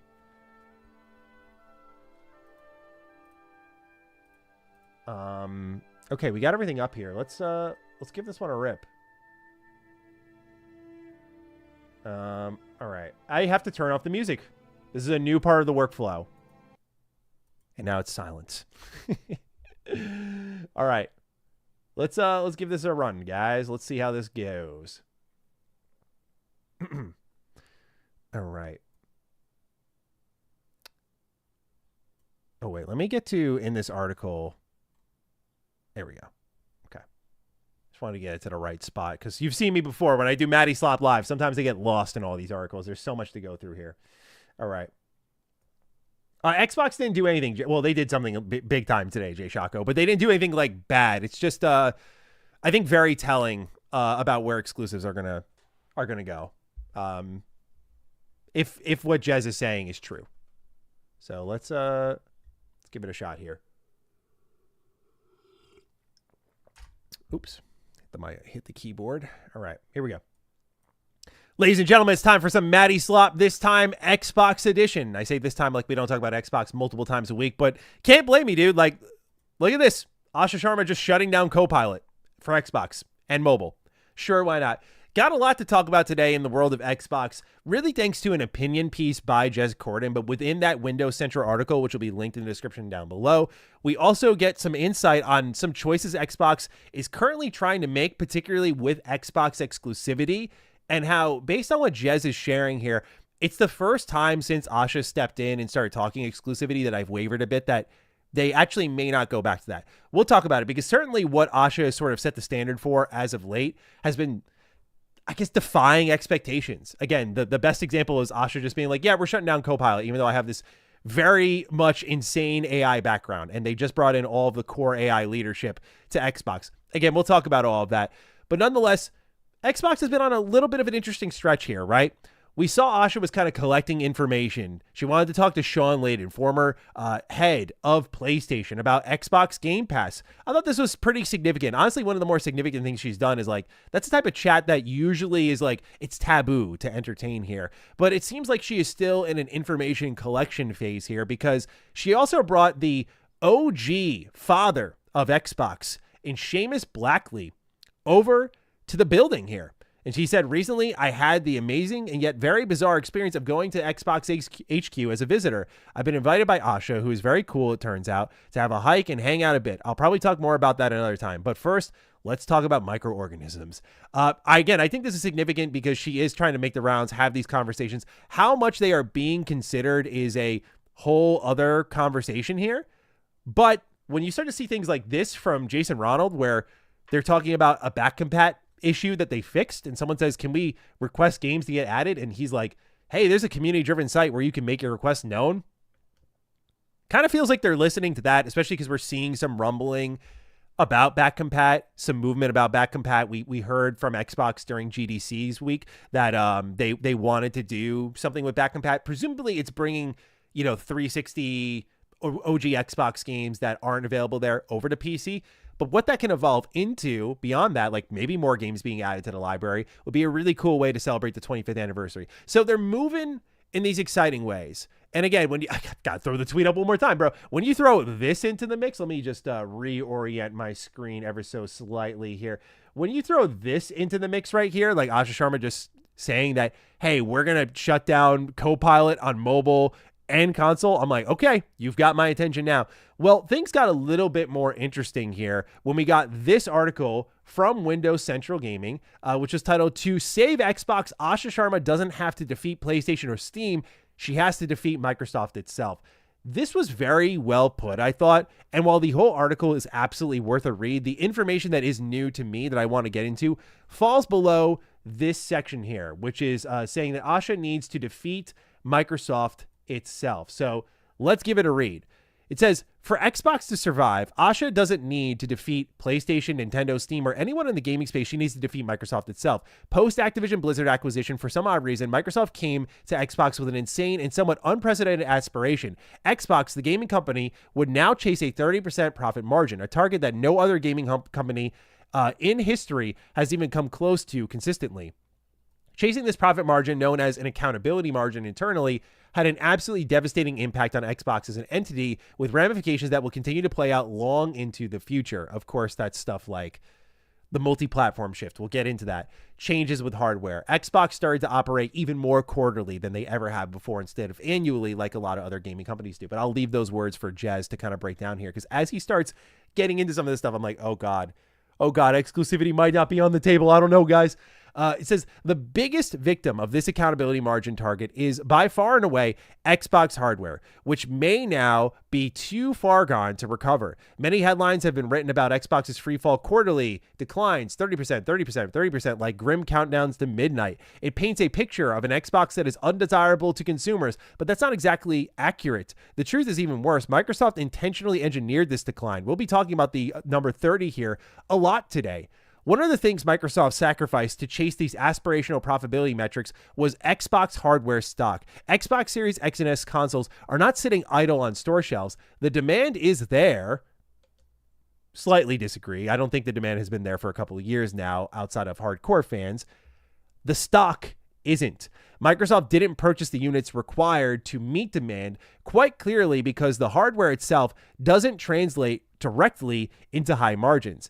And now, in the year of Grand Theft Auto 6, Microsoft will have no Xbox Series X and S stock to sell. The memory has already been purchased by PlayStation and other firms that think annually rather than quarterly. And as the AI route continues to destroy memory inventory, there's absolutely nothing the new Xbox leadership can do about it. So yeah, like we talk exclusivity a lot. We'll get into that, of course, because it's a big part of the conversation. But this is also a lot of the gaming revenue that's generated by Xbox, as we talked about when we dived into their numbers. It does also come just a lot from third party, being the lead platform for some of the biggest games that you don't own as part of the first party. So being the lead platform for GTA will make you millions and millions and millions and millions of dollars for many years to come. We just saw that in the top 20 best-selling games of last year, 2025, was GTA 5, a 2013 video game. So there's no doubt there's a huge benefit to being the lead platform to GTA as it continues to sell, continues to get updates. And of course, that regular revenue chips into things like, how about shark cards or whatever they do for GTA 6 Online? If they do GTA 6 Online, I imagine they're going to. Too much money to make there, right? So there is also that element to keep in mind, that the recurrent revenue. So being the lead platform of GTA, like that's something that you just can't have an oversight on. Xbox did because of these accountability margins, so to say. Jez writes, it's the same short-sightedness that typified Satya Nadella's Microsoft throughout his entire tenure. Nickel and dime today, panic tomorrow. We're now in panic mode across Microsoft's entire stack, Xbox, Windows, and beyond. Indeed, documents seen by Windows Central and verified by proven sources revealed a range of options Xbox considered to try and meet Microsoft's 30% by 2030 accountability margins. These included every absolutely dire option you can imagine. It included things like cost saving by cutting backward compatibility with Xbox One and Series X and S generations with future hardware and moving towards evolving to be more software-based versus hardware-based. So that's the type of nickel and diming we're talking about here. Is that they were looking to cut back compat. What? And I'm talking about, like, he mentions here again, he says compatibility with Xbox One and Series X and S. So just cutting the support for it entirely. And obviously, as we see here, moving to be more software-based versus hardware-based, which is entirely dropping the Xbox as a whole. That was an option on the table to meet this 30% demand by Microsoft overhead, which now Jez Corden has said he's heard this has eased up. We've seen that in separate reports that this pressure has eased up, but it doesn't mean that Microsoft won't get cold feet and march back in. That's the big part of the conversation today. I've mentioned this a lot when it comes to Xbox and where they're headed. What Asha is doing right now, at least as a fan, seems pretty good. The problem is when Microsoft starts to get cold feet, can she fight them off? As Jez will continue to illustrate here. When Microsoft starts to see like, oh, we're not making a lot of money, you got to put these games elsewhere. Can Xbox, let's say they go back to exclusivity, like I've talked about, right? To kind of fortify their own ecosystem, which they do kind of need to do. If they decide to go that route, they're going to be losing money, not just month over month, but year over year over year. But it can help restore the optics, which can then help grow the brand. But given the combination of the Xbox One and the Series X and S generation, that is going to take time.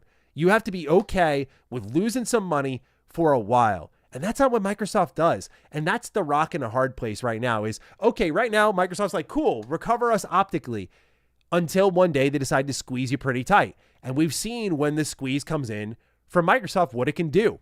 And it was pretty aggressive with Phil, Sarah, and Matt Booty. And we saw the result. At the same time, I don't absolve the old leadership team from the choices they made. Things like Game Pass, while excellent, also choked out Xbox's spending business. Now people are not buying as many games. That could have contributed to the issue as well.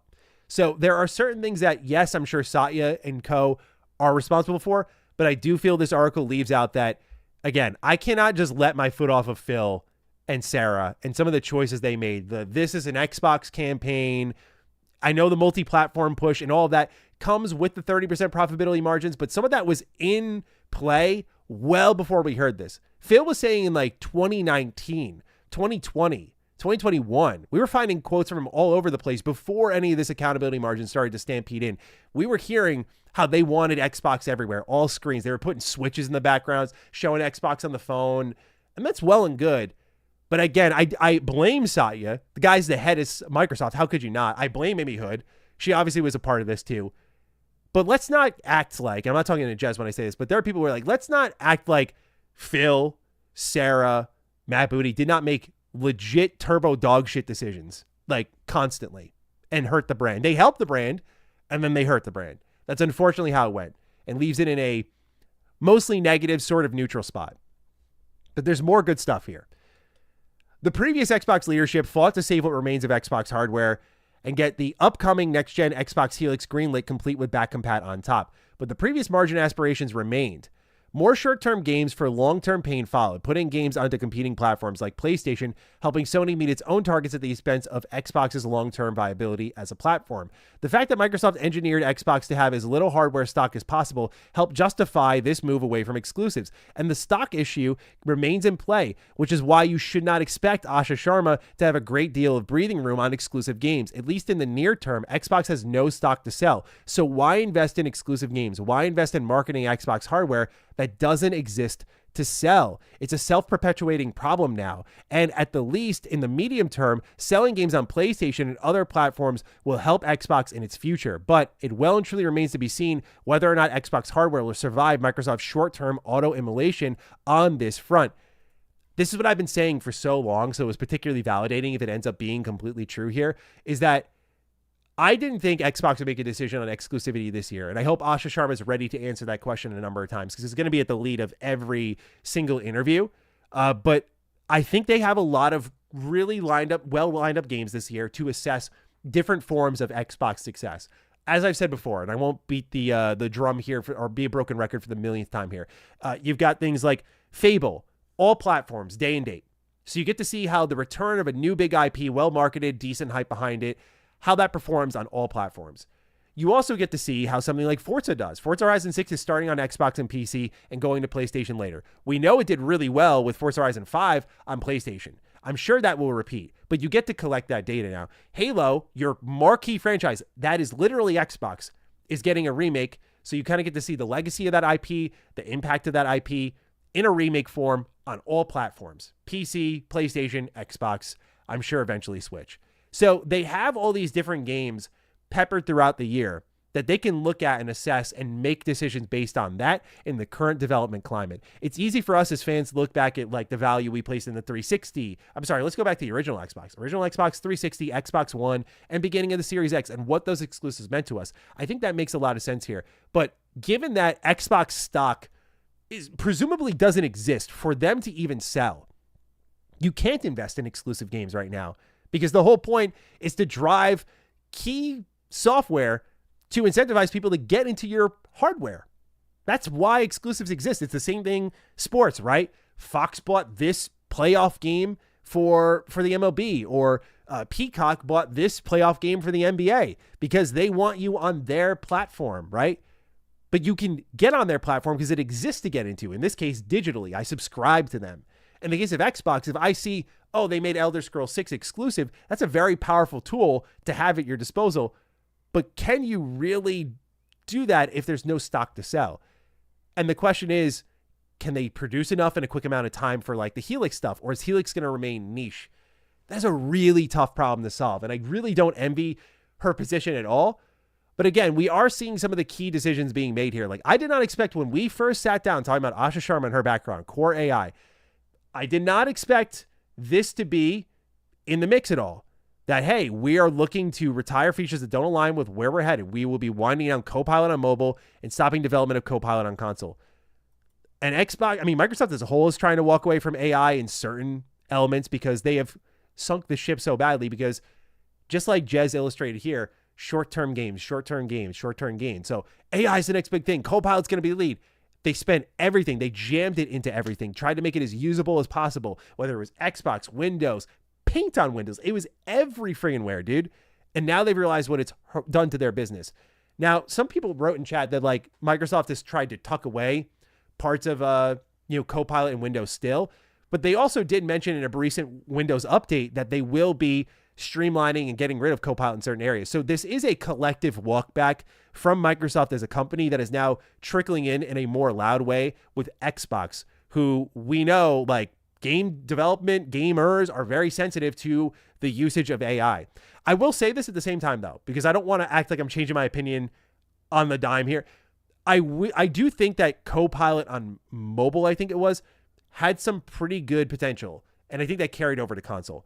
By that, I mean, I did like the idea of, hey, where did I last leave off in my save? You know, I mean, it's easy for me to say as like a hardcore gamer, just pay attention and play your games.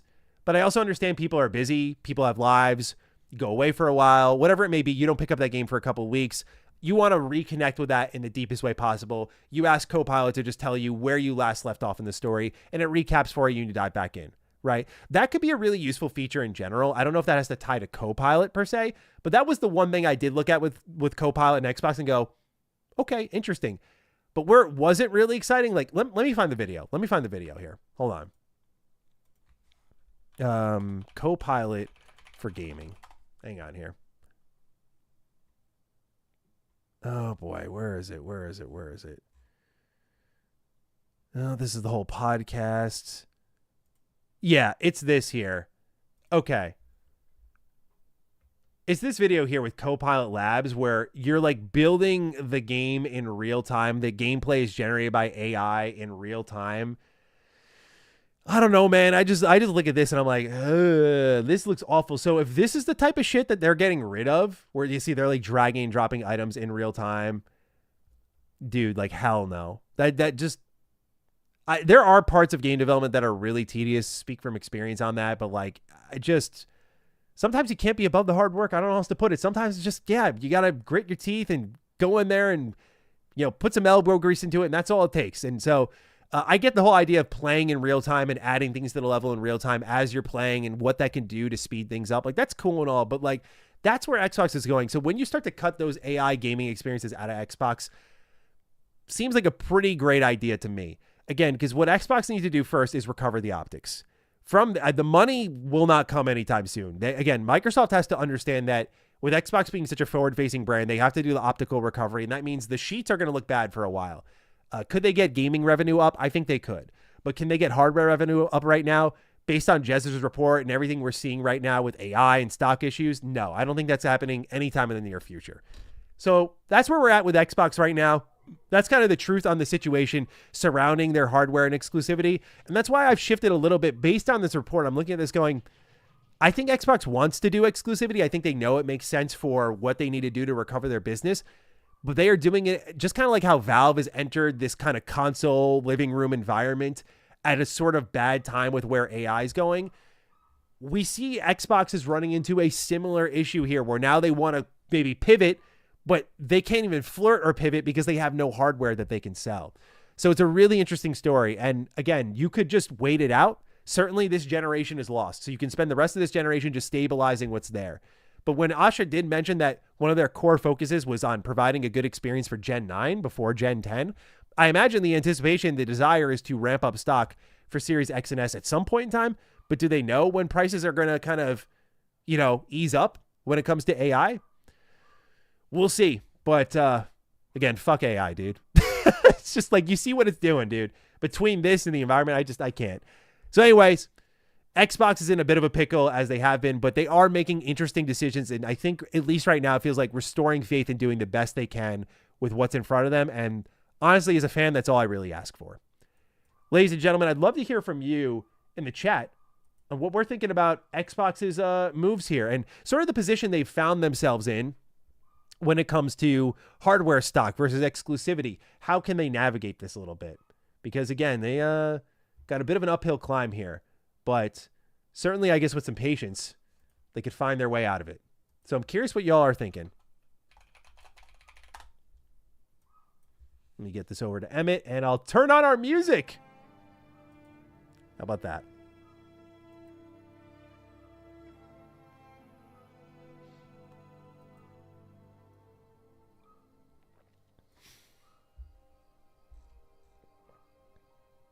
Normalize being a Luddite.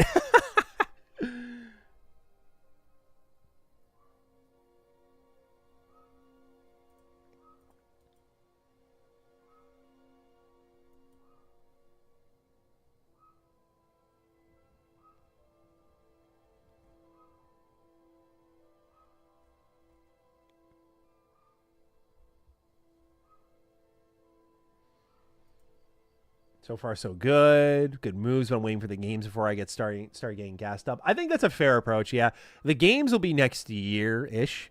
You know, we'll see more of like what Game Pass deals, what is she targeting, third-party deals, that kind of stuff. That's what I'm really keen on seeing what she's targeting there. You know, so we should see by next year.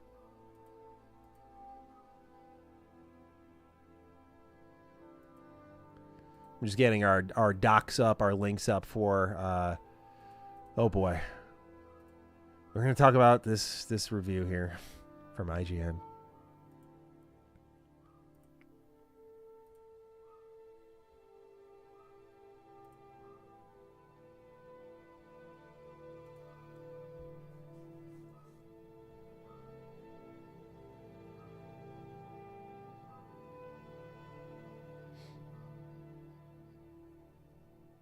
What works out for them, I don't know. It sounds like quarterly profits have stuck in a corner here. Yeah. It's like, will Microsoft change the business? That's hard to imagine.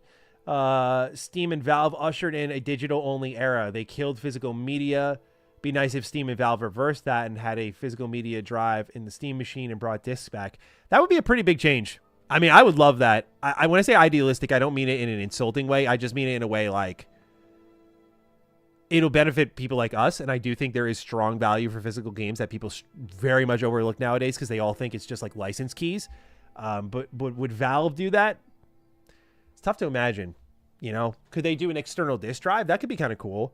But PC complete in box, like, hang on. I think I got. Let me show you. Hold on. Let's see here.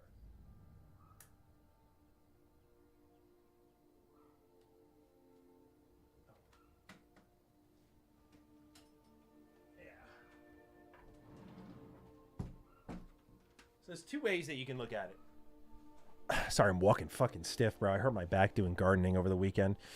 It's fucking killing me, dude. It's actually crazy. So there's one way you could do it, which is like old-fashioned, you know, jewel case CD here. Like, that'd be pretty cool. But this is just like Fallout on its own. Really cool. And then you've got something like Baldur's Gate 2, complete in box. This is where the complete in box experience gets a little tricky. PC gamers have, understandably, an expectation. You have the flap that opens up like a book in the front, right? Very cool. And then, I haven't opened a PC game in a while. Let's see what we got here on the top.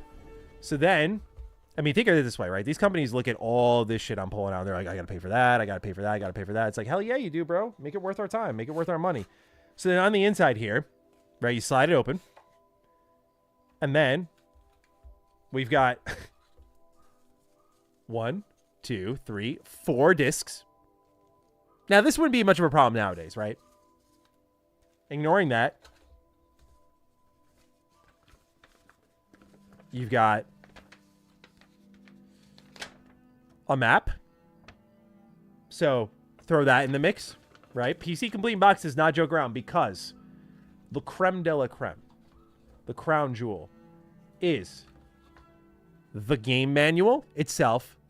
Look how thick that is, bro. You have read books less thick than this. Look at the pages. Dude, let's compare. Hold on. I got a perfect one for you guys. Hang on.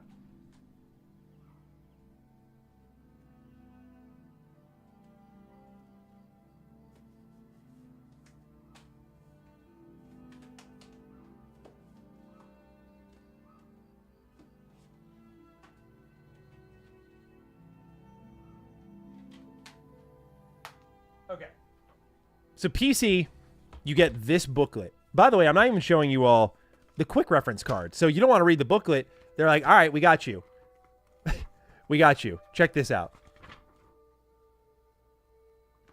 So that's there for you, like, to have open next to your computer. But look at this. It's a tome. Stores, inns, taverns, temples, screenshots. And this isn't like one of those, oh, we printed it out in multiple languages. I'm still going. It's still in English. Wizard spells, level 1. Ghost armor, conjuration. It's just going through all the spells now. Wizard level 5, wizard level 6. Priest spells, level 1. I'm in the back of the book, dude. Priest spells. And then there are character sheets. Right? So that's why I don't think PC complete in box can come back, because nowadays we barely get this. This is considered a good complete in box, right? Here's Dragon Quest 11. Crack it open. Okay. You got your disc, and then you got your slips here. You've got on the inside here, you download code stuff like, okay, here's this fucking pre-order bonus. Sure, have fun. Sometimes a pamphlet. You've got your Square Enix registration card. You've got your health and safety warnings that usually are printed on the back of the box itself. And then, if you're lucky, if they don't put the health and safety warning there, they do a reverse cover art. Now, I'm actually using, I believe what I'm using here is the reverse, but I think this looks cooler, personally. But this is also, I think, the traditional cover here. So, you can flip it as well. That's considered nowadays a good complete box experience, right? And we barely get that in 2026. So that's why I feel like PC with the install discs and all the little pamphlets and booklets it comes with, it's hard to imagine them like, and also just, you know, again, they've like completely cut costs on just doing boxes like this. So for them to do something, once I get this all together here, a box of this size on a store shelf, I'd love to see it.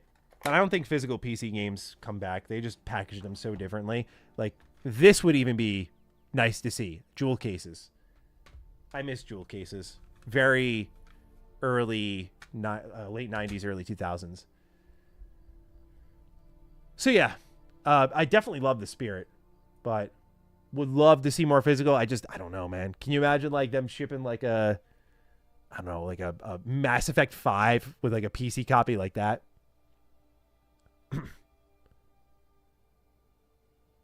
Oh, Josh, good to see you here, man.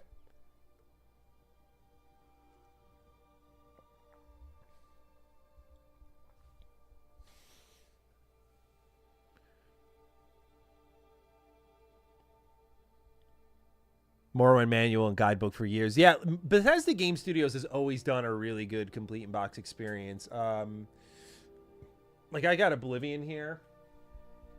And Oblivion's like chunky, dude. Like, crack this thing open. Disc 1, Disc 2.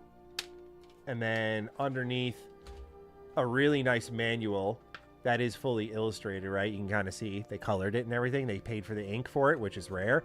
They also had the full in-game map, which I don't like to unfold because I want to, like, put this in something one day.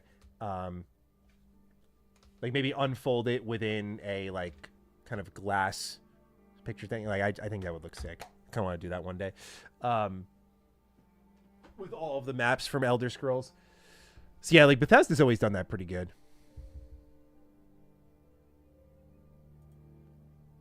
Xbox on PC was nice because of specific games I was into, but if they took the whole library, it's not the one I'm dropping money on hardware for. I think they'll still do PC. I don't think you have to worry about that. I think PC, Xbox, like, because of Helix especially, like, you don't have to worry about that. I think Steam players will still get their Xbox stuff.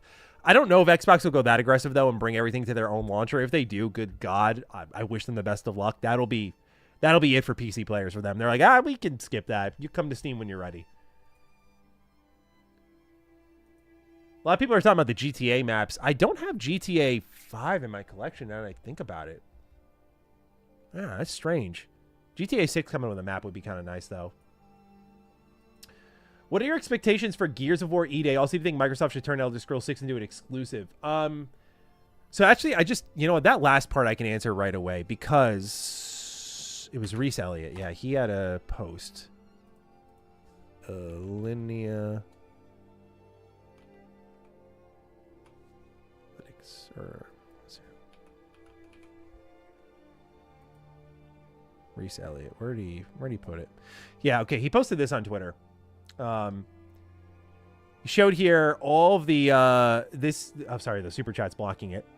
Recent 1 million plus Steam sellers made by Sony and Xbox, and Bethesda Game Studios has broken through. All these other ones are, you know, obviously, again, like, I'm looking at Xbox specifically when I say this. You see, like, Grounded 2 is here from Xbox at 1.2 million, which is awesome to see. Grounded has gotten so much support. But, like, the best example is Helldivers 2 live service. Otherwise, Starfield and Oblivion Remaster. I'm surprised Starfield sold more on PC than Oblivion Remaster. That's pretty crazy. But But Bethesda Game Studios has broken through. So I feel like Bethesda Game Studios could fall in that pocket like a Forza Horizon, like a Call of Duty, where it's so big that they're not going to make it exclusive. To answer the other part of your question here with Gears of War E-Day, my hope is that they really lean into what I call the co-opification of it. So I really love Gears of War 2 and 3, and 1 as well, but 2 and 3 specifically because they designed their levels around co-op play. 4 and 5 went more wide, and that's fine. That was really good. I enjoyed 4 and 5 a lot, to be frank. But 5 just pulled its punch at the end, which is why it doesn't leave the best taste in your mouth. But overall, they didn't go into co-op. It was a natural progression for Gears. It was a natural progression for the industry. But I would like for them to go back to kind of like tighter levels and like, you know, in the stadium level where your play is like, was it Coltrane and who's the other guy? I'm forgetting his name. But they're together. And like one's on the upper level of the stadium shooting down as someone's like running through like the concession area and you're providing covering fire. And there's tons of examples like that in Gears. That's what I'm hoping for. I'm also hoping they took a good long look at Space Marine 2, because if you don't match that, people are just going to go back to that game. Space Marine 2 has been beautifully supported. Space Marine 2 has a great class system. Like, it's got amazing melee combat. It's got style, flair, great campaign. No doubt we already got Space Marine 3 on the way. So I hope they really studied that game as well. And if they can match that or beat it most, you know, is what we're hoping for, that'll be good news for Gears fans. Do I think the Helix will be a massive jump over Series X in performance? It's so hard to say nowadays, man. Good question. But like, Josh, it's so hard to say nowadays because we get such diminishing returns on hardware increases, you know, because now we're like pushing like hair physics and whatnot. It's like, I don't think most of us give a fuck about that. We see DLSS 5.0 is trying to like jam itself into GPUs as well. Like, and that's technically a more visible change, but it's like, it looks way worse.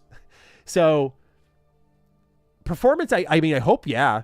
But Series X does pretty well. I think Series S is the problem for a lot of people. Series S did really good at the beginning of the generation, and as games got bigger and more technologically demanding and less optimized, the Series S kind of struggled a bit.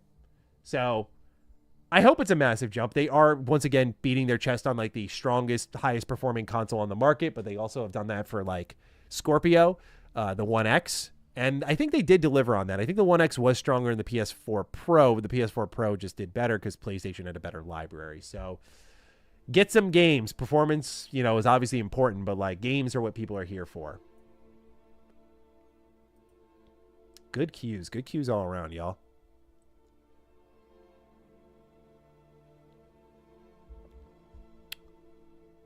Let's see here.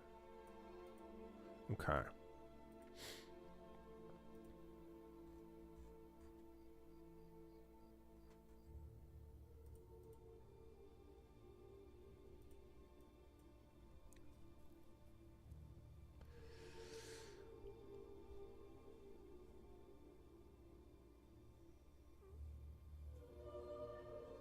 If you can run Steam, it has all the games. That's true.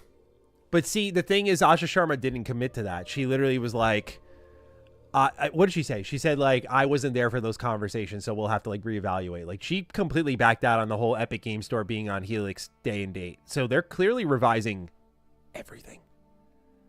It's very interesting to see.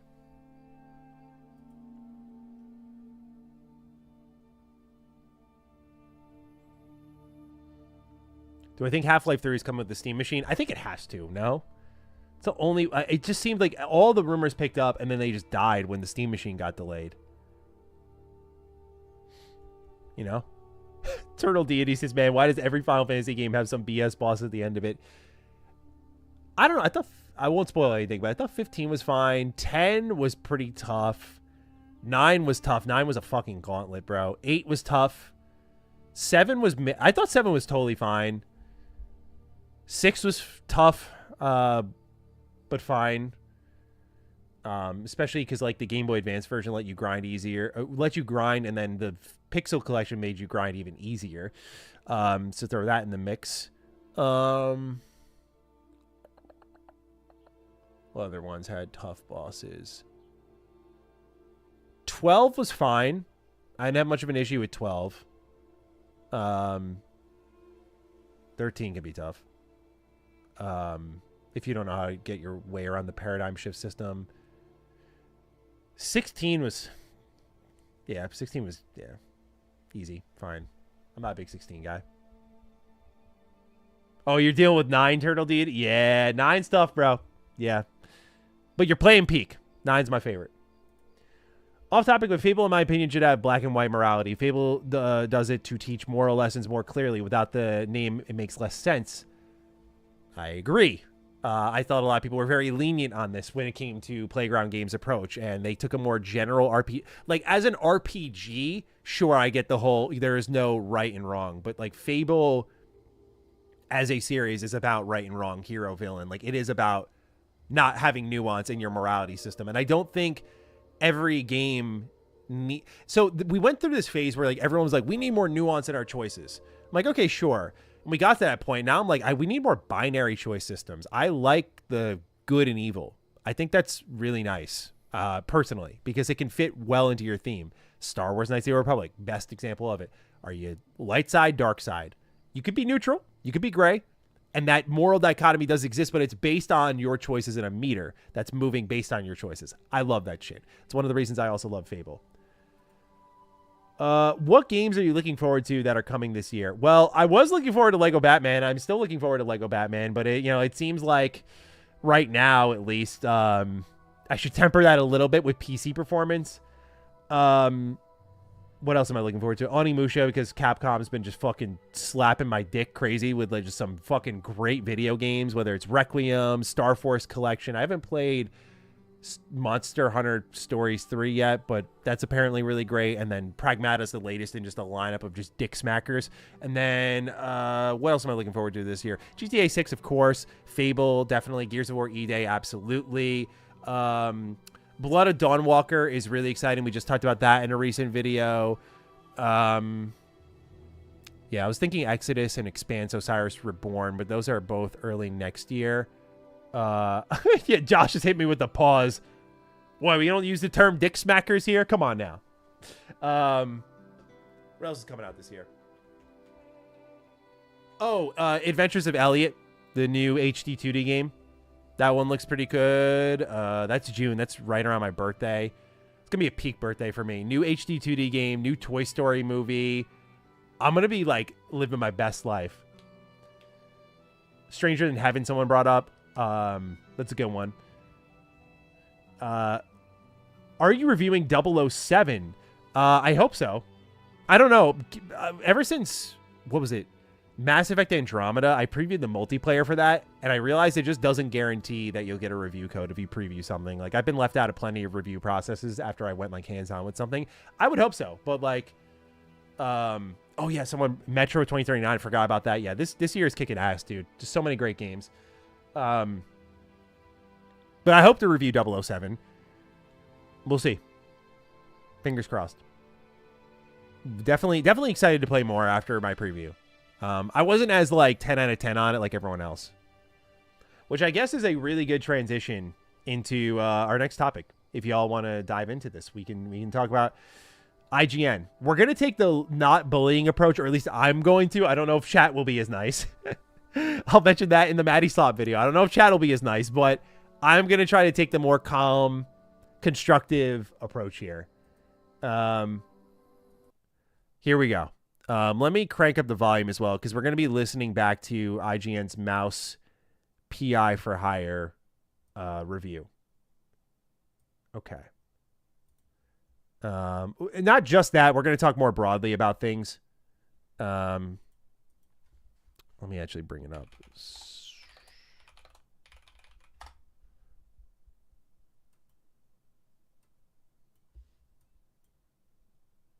Same thing over and over again. Oops. There you go. You got a little preview. Okay, what do we got here?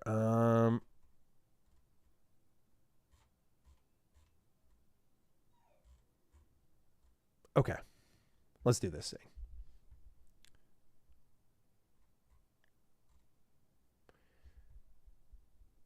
All right. Who's ready for some real-time review slop? Let me see here.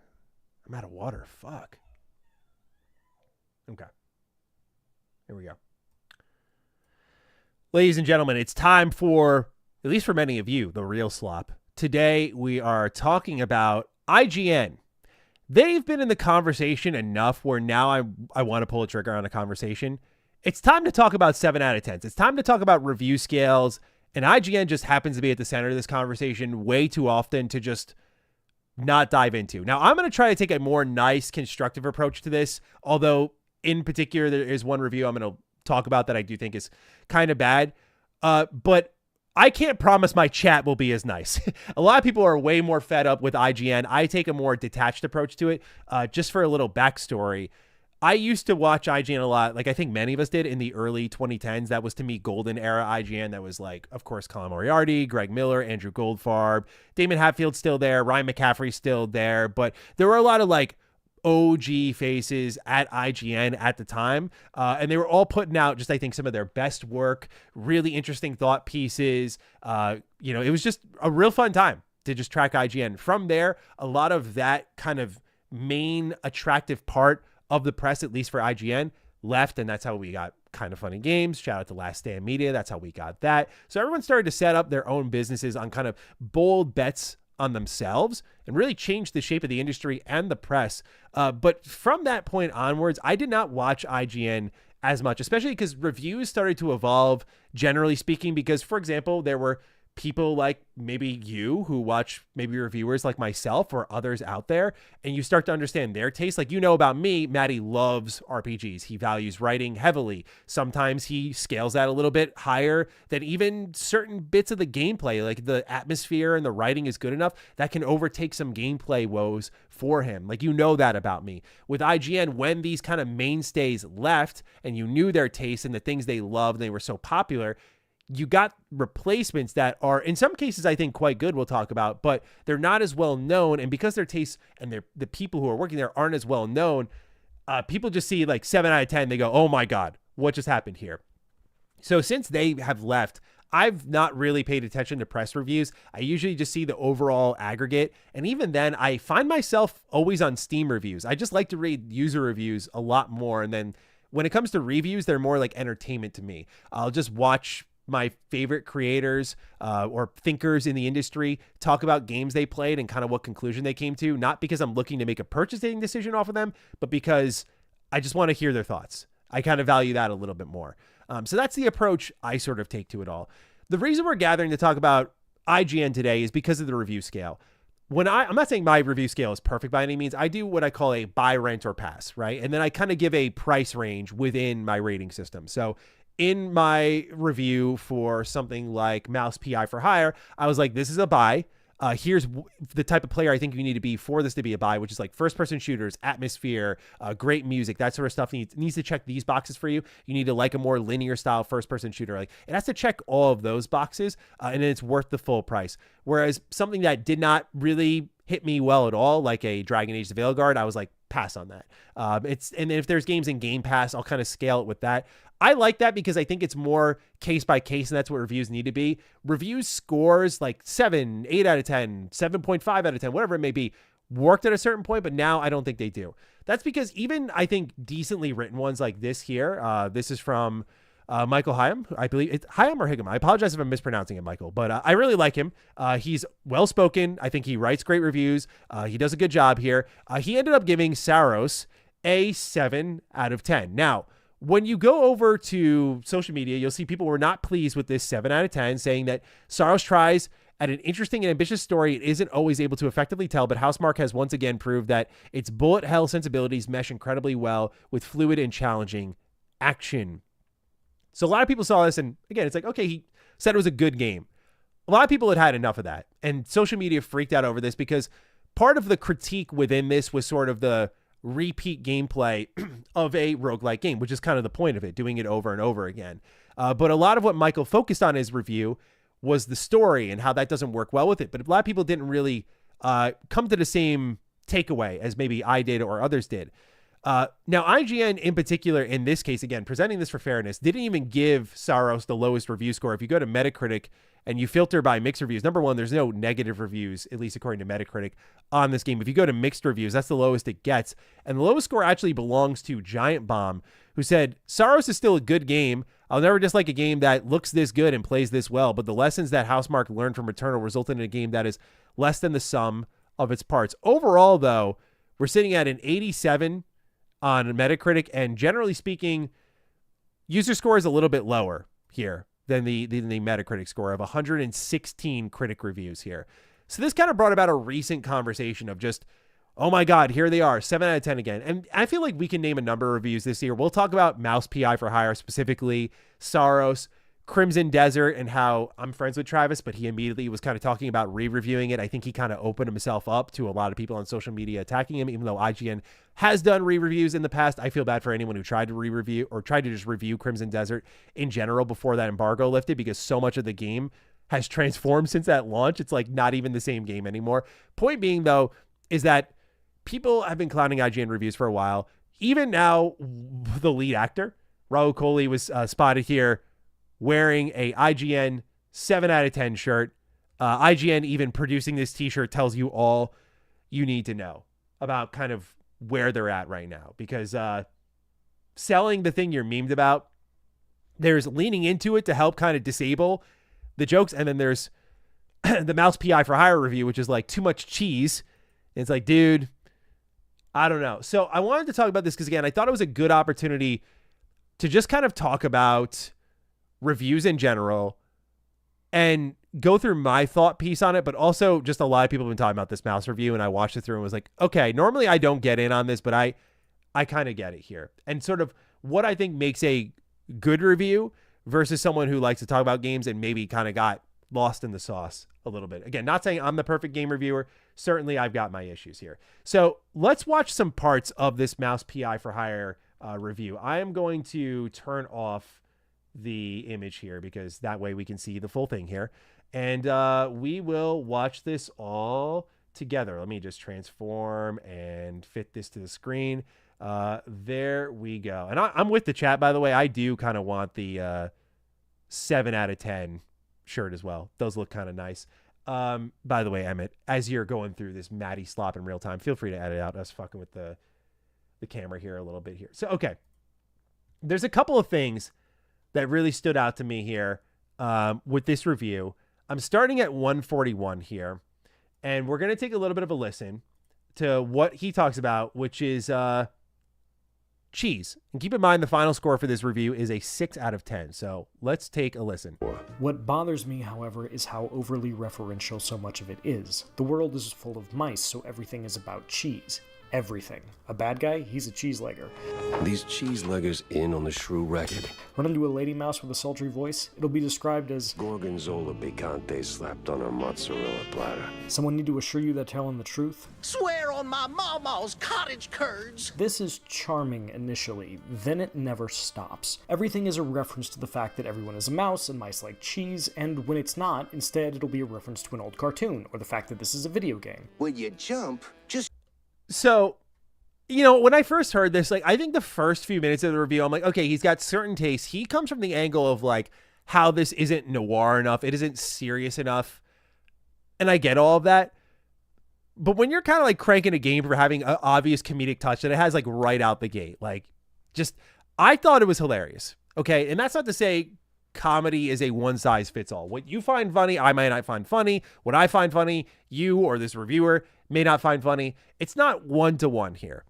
But this is the first clip I wanted to show in this review, because as we get into the thoughts a little bit more on this Mouse PI for Hire review, there's one particular talking point that, let's just let it rip here. He talks about ludonarrative dissonance in Mouse PI for Hire. That brings me to one of my major problems with Mouse PI for Hire. Look, I hate to be that guy who brings up ludonarrative dissonance in a video game review in the year of our Lord 2026, and if you're... So, you know, just to put it out there, usually if you start a sentence like that, I just want to say that I admire putting personality into it, because a lot of IGN reviews lack that. So he's acknowledging, like, hey, I might sound crazy, but I'm going to say my thoughts anyway. I respect saying your piece here. But if you know you're going to be that guy, why be that guy? Like, I hate to be that guy, proceeds to be that guy for the whole review. Now, what he talks about with ludonarrative dissonance to me is kind of like one of the craziest things I've heard about this game. I was a little surprised. This goes on until about 7 minutes, so let's take a listen. Rolling your eyes right now, I can't blame you, but it's an actual issue here. Jack Pepper is a PI who kills more people in a single mission than Philip Marlowe has in every book Raymond Chandler ever wrote combined. I don't care how corrupt the cops are. A private detective can't break into a police station and slaughter them en masse and then go about his day. In one particularly nonsensical scenario, Jack this one's insane. I gotta ready you guys for this one. Here we go. Jack inadvertently burns down an opera house to save a guy running for mayor, and he ends up fighting an opera singer and shoots her. Is she dead? Did I just kill an actress for being angry I burned down her workplace? If I didn't, have I left her alive and unconscious inside a burning building? Billy still? You're overthinking it, big dog. Like this happened. I've seen this happen in reviews before. You're just overthinking it, dude. Like it's just way okay. I don't like to tell people how to feel about certain things, and I'm certainly not trying to do that here. But again, you talked about at the beginning of your review, it just feels like there was no reflection as you were writing. It was more like trying to be thoughtful, but not really thinking. Again, I know that's harsh to hear, but this is where like I say this because I've been in this spot before where I've delivered a pretty ass review and I had to learn the hard way.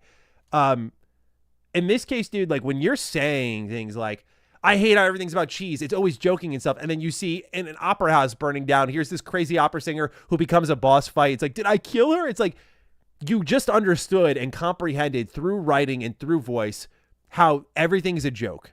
Everything's a reference. That doesn't make it good, but you know this game has a lighter touch. It's not trying to be this deeply serious noir thing. So it's okay if a boomer shooter around just shooting dudes' heads off has you fighting an opera singer boss. Like that's fine. You know, before all this, he talked about the boomer shooter itself. He talked about the skull marked doors, the enemy rooms. Everything from its art to its design is a clear callback to this genre. Yet he thinks it should be more of a detective game, as we'll get into in a little bit here. But let's let him wrap up his thoughts here. Did get blown to Kingdom Come. Mouse PI for Hire doesn't tell me, and it doesn't seem to care either way. Forget it, Jake. And again, this whole idea of like, it can't be a boomer shooter and a noir story just doesn't add up to me. It's a clear, like, because it is a reference-loaded, comedic, noir-themed FPS game inspired by Doom, it's literally a cartoon, too. Like, that's the other thing. It's literally a cartoon. The art style tells you that. So, how is this all getting missed? How is this all not... It's about comprehension. It's okay if these are initial thoughts. Like, we have all that floating around in our brain, but how does this get out, is my question. Now, he keeps going here at 8:26, and I wanted to kind of lean into this a little bit more as well. Picking up small fries and petty cases. All of that makes a lot less sense after you've gone to Tinsel Bros Studios and single-handedly eradicated the mob hanging out there. Now, Tinsel Bros Studio, keep in mind, is one of my favorite levels in the game. It's basically like Warner Bros. It's basically a bunch of movie sets stitched together into an entire level that you can explore. Keep that in mind as we go forward here. Doing a bunch of Tomb Raider / Indiana Jones / Conan the Barbarian impressions, as everyone says you should be an actor. So tell us, hero, what is best in life? To grate some parm, watch the cheese melt, and hear the joyful squeaks of my dinner guests. Give this guy a week on the job as chief of police, and Mouseburg would be the safest city in the world because nobody would be left alive to commit crimes in the first place. It's hard to buy in. So he's like, what's happening is there's no comprehension. It's just like the same issue over and over again. And look, man, I mean, you look at, this is a brutal comment section. When you see 10,000 comments and you see 2,000 likes, you know it's a problem here. And there was a comment here that I think stood out really well. Like, why did Mario jump on so many turtles? He's a plumber. Rescuing princesses isn't his job. He took the whole PI thing so literally that it just kind of derails the whole review. Now, the question is, with all of this breakdown here, that's enough of that review here. It's a great example of why people are bringing up issues with IGN reviews. So the question is that I want to answer today, why do people care? Why do people care about IGN reviews? Again, as I showed here, they weren't even the lowest review when it came to critical reviews for Saros. So why do people care at all what IGN has to say? Well, you could argue they kind of don't, because their review only got 300K views, which for IGN with their 20 million subscribers for a highly anticipated first-person shooting game in the indie space. That's not very good, and you could even look as far as in my recommended section here, like Luke's reaction did 243K just talking about the review. So those numbers technically combined together, but it's not the good type of numbers that you want. It's kind of like the bad form of exposure. So you could argue that less people care, but it becomes social media buzz. Why does this matter? And it's because IGN does have considerable weight on the review scale. And so in the case of Mouse, I think it actually helped them because the industry really likes to rebel against the mainstream media. So like when they saw this, I'm sure a lot of people went out and bought Mouse. Like, man, fuck these guys, you know? I thought Mouse was a little bit underscored. If I remember its score correctly, it was just like a hard 80. Yeah, here we're looking right here. It's an 81. I thought it could have scored a little bit better because I just think everything from the art style to the shooting to the movement to the levels, the amount of game you get there for the price you're paying, like it's really excellent stuff. Not the best game in the world. Like it's got some issues. But the question also remains, and again, we go back to IGN here. It's like, why do people care? Because for example, if you go and watch my Mouse PI for Hire review, you'll see I did have a similar complaint that he had in his review from IGN. I didn't complain per se, but I mentioned as a suggestion for the future at the end of my review, I said Mouse PI for Hire could really use some more investigative gameplay, like leaning more into the immersive sim stuff. There's parts in a Mouse PI for Hire where you'll walk around Mouseburg and it's like this first person exploration. You're like, oh man, if they really crack these levels open, and you could see they can crack the levels open because there are levels in Mouse PI for Hire that are like 40 minutes long, an hour long. And so when they have that much kind of leeway to build content, they could expand Mouseburg a little bit and have more immersive sim stuff. I think that would be really cool. Or more investigative gameplay, where right now the quote investigative gameplay is resolving leads. What you do is as you go through levels, you collect clues. They're pretty automatic. I didn't miss any. I don't know if you can miss any, but as you resolve leads, you'll also get side missions. They'll pop up on your board. They'll add locations to the map. They'll unlock your ability to go to locations on the map, which are whole new missions. Some are as simple as walking and talking. Others are like full on shoot 'em up galleries and exploration and secrets packed everywhere, but it's not like hardcore investigation. Could they do a little bit more there? Yeah, but also this game by IGN was reviewed like it was, I think some people get lost in the sauce is what I talk about. It was reviewed like it was a $60 or $70 game. You got to consider price when you get to that point. It's a $30 game. And I think that is also a big part of the conversation here. So that's why a lot of people care about what IGN scores are. I get the whole bitching and moaning gets a little bit tired about it. I don't personally look at a 7 and lose my mind. Again, I'm not a defender of the Saros review just because I've not played Saros. So I can't really say much about it. And I think there is some truth to that to be said. Like some people will, for example, look at this here and see like Saros, good, 7 out of 10. And they'll go, oh my God, dude, like IGN gave this a 7, but they gave She-Hulk a 9. But what they don't consider is like who reviewed it. And that's the type of stuff I personally just bow out of, as in I don't have patience for it. Okay, we're way too smart for that. I get looking at the review system and seeing it needs work. I think we can talk about that in a moment here. But the whole, this person gave it a 7, this person gave it a 9. The problem is the review scale itself, and this is why I never did number scores. Because the 7 to someone is different to 7 for another person. You know, at the end of the day, IGN calling Mouse PI for Hire a 6 out of 10, we'll see right here once I play the video. It's okay. It's an okay game. Now, if I said to you, like, oh, Maddie, what do you think of, I'm looking at my game shelf right now, Dragon Ball Raging Blast. I'm like, it's okay game. You know? I don't think you hear that and go, oh, fuck me, dude, 6 out of 10? Words are more important. Context is more important. But numbers are a quick reference for how good something is. You see it's like an 8 or more. You're like, okay, that's pretty good, right? So that's like the tug of war with it. But the scale is an issue because some people will view whether you're the player or, like watching, the spectator watching, or the reviewer will view this number scale very differently. Like, I don't think there's anything wrong with if you take the number out of this, right? Again, I've not played Saros, so I don't know. But I don't think there's anything wrong with obscuring this and saying Saros is a good game and just leaving it at that. Would the conversation be different if IGN dropped the number score here and went just good, great, okay, excellent, masterpiece? I think that's worth visiting as a conversation here because it depends how much they care about the press. And by that, I mean the literal public sphere talking about it and driving people into it. Do they view it and go, oh, engagement, whatever? or does it devalue their credibility? And you have other reviewers, more independent reviewers, rising up and kind of taking their spot, like an ACG or Mortismal or Game Ranks was done better than them in the past. Just a lot of them out there. What does IGN do in response to that? But I think they really need to revisit the scale, because what's happening is they're finding themselves on their heels. And also, you got to protect your team, man.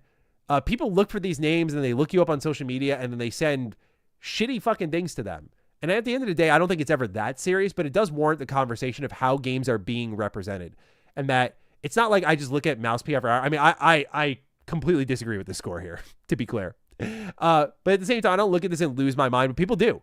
And you got to be considerate of that versus respecting the medium, like the art and what's being made. And find somewhere in between, whether it be a new scale or just using your words. Your IGN, like IGN is the one that can survive all that's happening with the press, because they are so firmly established. People do have, generally speaking, mainstream wise, some interest in what they have to say. Their numbers compared to others in the press, whether it be GameSpot, Giant Bomb, Eurogamer. I mean, IGN owns a lot of these places anyway, but all of these examples out there, IGN performs just numbers wise well above and beyond any of those others out there, right? So they do very well for themselves. So they can make these changes and push others into an uncomfortable area to also make a shift there. So, yeah, I just think it's all about the review system at the end of the day. Also, just the context, like, again, we look at the individual review. Like, I look at that Mouse PI for Hour review. I disagree with that individual strongly. I don't hate that individual by any means. But I also look at that and go, okay, if I ever see this person reviewing a game I care about, I would tune out. Because now I know the way they look at games, and I look at how they review games, what they value, what they don't value. And there is the possibility of a bounce back, but you got to earn that. Again, I say that I'm speaking from experience here, right? I think about Matty Fallout 4 near perfect review versus one of my favorite reviews, although the process surrounding it was fucking agonizing hell, was my Veilguard review. I'm very proud of how I articulated my thoughts and kind of navigated what are no doubt social political issues that were happening during election season and talked about it objectively and intelligently and fairly, most importantly, which I don't think there was really many fair conversations around that game. And my result was still like, don't touch this game. I think it's awful. But that was a learning point for me with Fallout 4 and how people will like treat you like you have thrown a kid down a flight of stairs because of your game score, and how you have to grow from that, because people will not relent. And I think IGN would be foolish to continue running the same scale out there, because I think the industry has evolved beyond number scores. That's just my take on it. So we'll see what IGN does, if anything at all.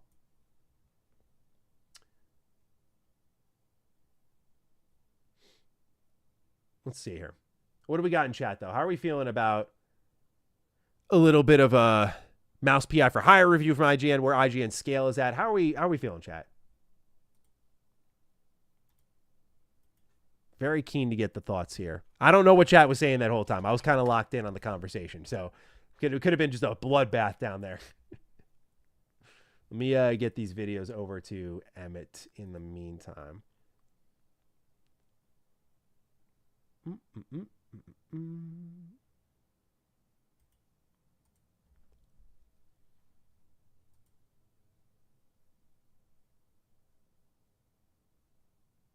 IGN cooked, chopped, I mean. It's funny.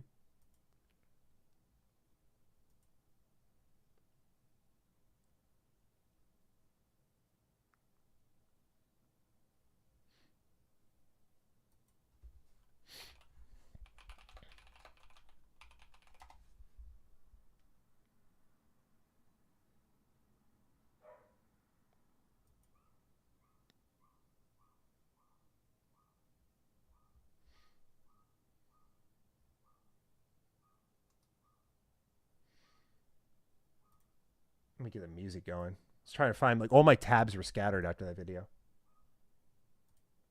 Okay. And then let me turn this down. Was it 14 and a half?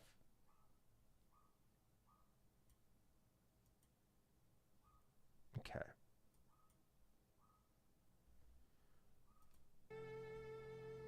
All right, there we go.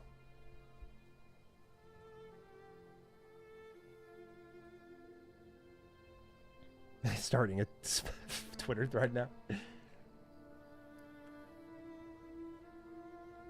I disagree about it being the number scale like you showed. It's not. The lowest score is truly about how badly articulated their reasoning is. Yeah, I mean, it's a combination. Maybe I didn't articulate my thoughts well. Oh, damn. My fucking stream chat just shut down here.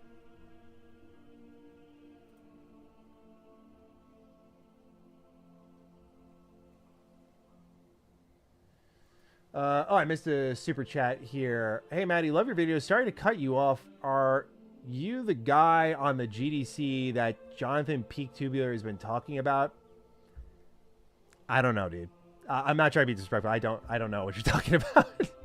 I don't know who that is. So yeah, thank you for writing in, but I don't know. I'm gonna need more context, but I appreciate this. Thank you for your support on the stream. Drake's a mass murderer. Uncharted 2 is 5 out of 10 IGN. I do think ludonarrative dissonance kind of began with Uncharted a little bit. Like, I do think we began talking about it there where it's like, it's a little ridiculous. It's a little ridiculous that Nathan Drake's like mowing all these people down, but he's like a hero. Little bit. Because you look at something like The Last of Us Part 1 where it was really in sync and it feels pretty good. Bisonhauer, I did. You're talking about the Trails, was it Trails to Azure and from Zero, getting PS5 and Switch 2 ports, right? Because if so, yeah, I did see that. There was a decent amount of Trails news today, from what I understand. That was the main one I saw.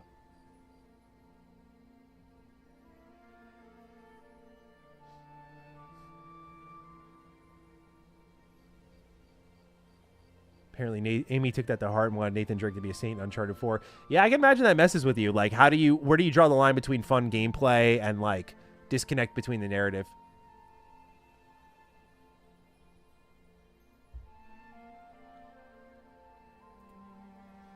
Josh Rourke, thank you for your super chat. Maddie, have you seen the Star Wars Galactic Racer has a release date now? October 6th? Yes, I did see this, dude. I'm really excited for this game. I feel like it's going to be sneaky good. Sneaky good. So I'm excited to check this one out because I know that we're probably going to get Zero Company this year, and I feel like Zero Company is going to be the one that dominates a lot of the at least hardcore attention, but I think Galactic Racer could be sick, especially because I think it's the Burnout devs, so there's a ton of potential there. But yeah, good shout out on this. October, though, busy time, but damn, dude, I'm excited for that one. I think it looks really good.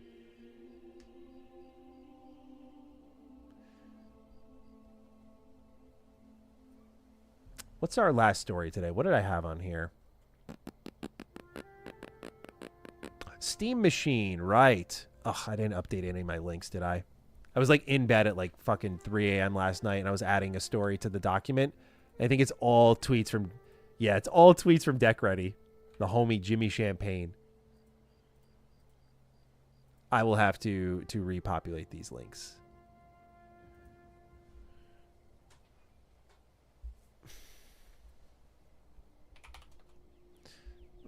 He said IGN Steam Deck OLED stock. Let me get all this up real quick.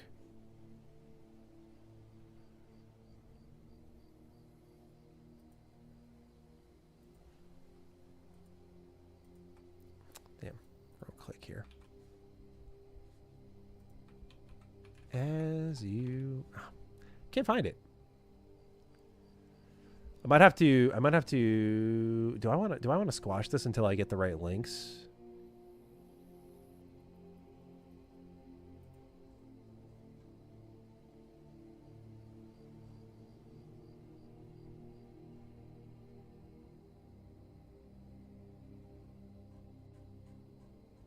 Let's see here.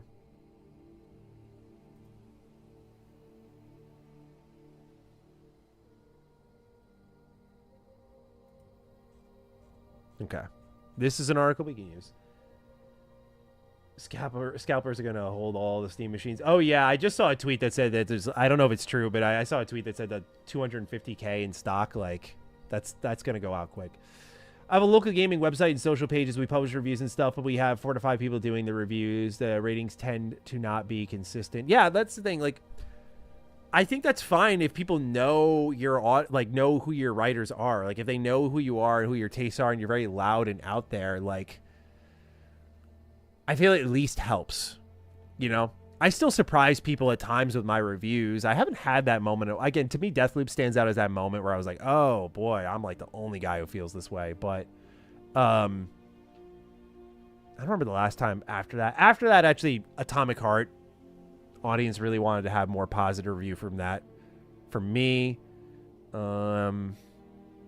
what else have I dropped? I had to have dropped it. I dropped like at least one review that doesn't go over well once per year. It's like, oh, there it is. Sometimes though, it's like, yeah, like in 2024, it was like Xbox related stuff like Hellblade 2. A lot of people were just like, fuck this guy. And then he tried to lie about the length of the game. So sometimes it's not even like you. Yeah, I don't know. Like, I feel like knowing the reviewer just helps.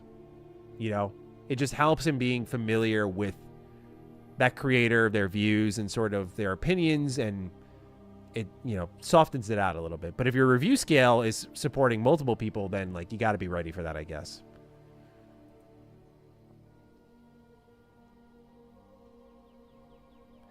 Shar said, Deathloop intrigues me so much, but whenever I fall off fast. Yeah, I mean, look, dude, you're not gonna get much of an argument from me.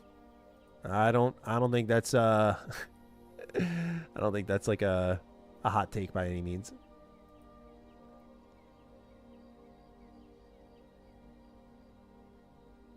I'm surprised Atomic Heart's getting as many games as it is. Like, it's getting like 2 different games, right?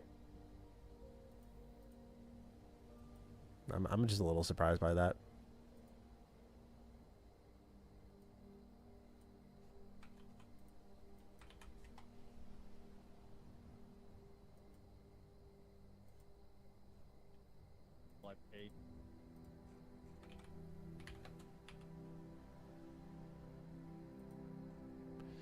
Okay, I think I got everything here that we need.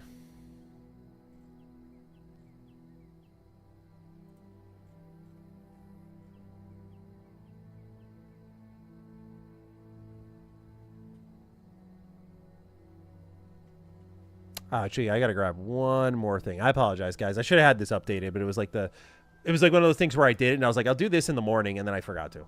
Sorry. I just need to get what Valve was talking about with the Steam machine recently, where they were mentioning how it won't be long. They're figuring out logistics. Steam machine, was it logistics? I think they were talking to IGN. Yeah, here we go. I found it. Okay.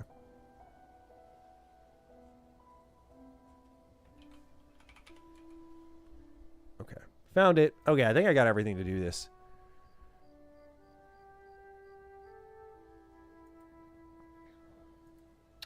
Here. Yo, just want to say I like your cut, G. Thank you, Daniel. Prepping food at work. This is helping pass the time. Never cared for reviews from big companies. Thank you, Daniel. Well, we're certainly not a big company here. I've tried. It's so funny. I've tried 3 times. Like, I just kind of let the universe tell me what to do in certain moments. I tried 3 times to kind of grow this into something more, or what I'm doing into something more beyond like my video editors. I mean, like, I tried in like the early 2010s, I tried to get one of my best friends on board with me to help me like work on content as sort of a co-host. He was kind of camera shy, didn't feel comfortable with it, and then just fell out of it. Another one went through the same thing. Like, you know, we actually got into talking about like how will we split the money every month? Like, how would that go? And I was totally for it, because to me, like, it's not even about money. It's like, I just want to work with my friends. That's all I've ever really wanted to do in life, honestly. I know it sounds corny, but it's like legit true. It's kind of why game development has been nice, because at least I'm working with people I really like, and it feels like I'm working with friends on just something we're all passionate about, even though it is a job at the end of the day. But then I tried to turn Retro Rebound into something like that's more of like a multi-host thing, and it's just tough, man. It's that's why I give a lot of credit to people like Skill Up, who managed to get like a whole crew, and people just watch like Austin-based reviews or previews just as much as what they watch Ralph post. And I think that's like really cool. It's just one of those things where I just noticed games and their releases were ticking up more, and I'm like, how do I keep up with that? But I realized it's not really about that.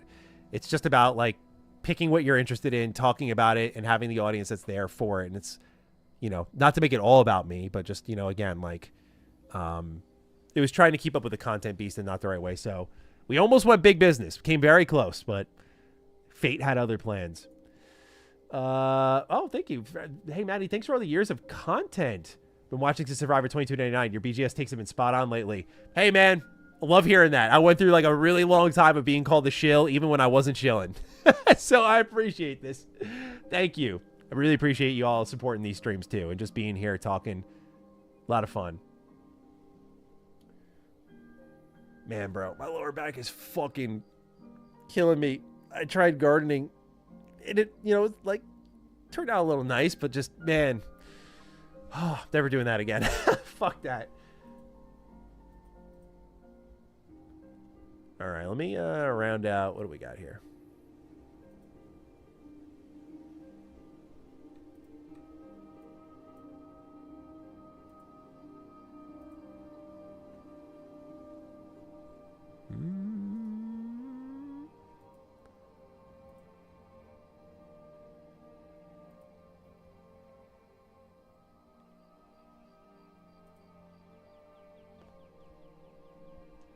Nostalgic gaming. Maddie, may I ask what genre your game's going to be? I'm guessing maybe RPG, but I could be wrong.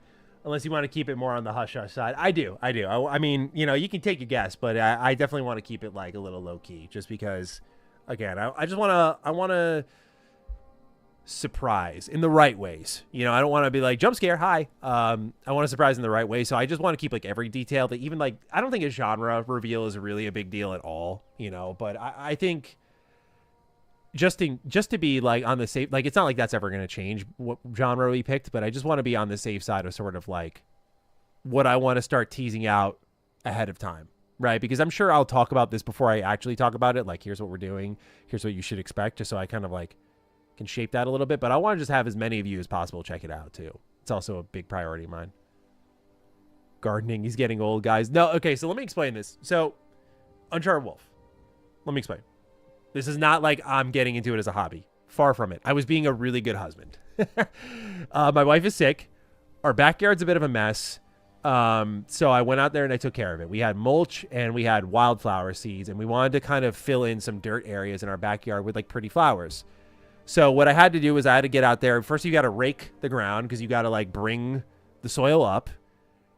Then I had to put the mulch out, which I mixed with the seeds. So that was a whole process of like lifting, dropping, lifting, drop. Okay, so then I had to take a shovel, lift, bring it out, and just one by one sift it around the yard. We don't have like a massive yard. We have a decent sized yard. So I had to do that. Then you had to rake again because we had like limited mulch and seed, so I wanted to spread it a little bit. Then because we turn off our hose, since it's winter time, I had to bring out the hose, hook that all up, bring the hose to the backyard, water the mulch, water the seeds, water as much as I could. It was far enough back that our hose couldn't reach. I was like fucking shooting from a distance. I was just standing there. So that is why my back hurts, because it was just so much. But I will say those types of tasks are good for your brain, dude. I thought of like 4 different great ideas for our game while I was out there because my subconscious was just cooking. So I was just like in the middle of like putting mulch out. I was like, take out my phone, like, and then put it away. I was like, dude, this is peak. Thank you, Josh. Yeah, she's still a little sick. We were both sick on vacation. I got sick toward the end of our vacation. I'm better now for the most part. She unfortunately is still a bit sick. She's coughing a lot. So, yeah. I would love to garden. My gardening space is limited to my apartment balcony. Hey, planters are sick too, bro. Nothing wrong with that.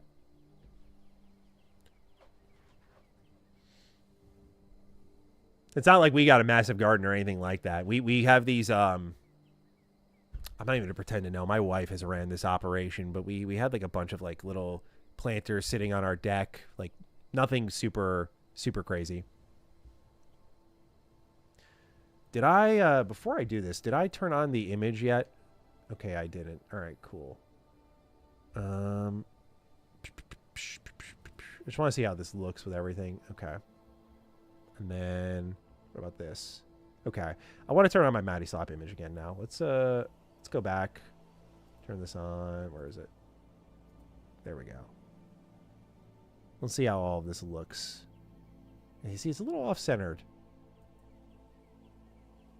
I might have to expand the top and the bottom a little bit. I'll talk to our artist Simon a bit about that. For now, let me just move the display capture slightly.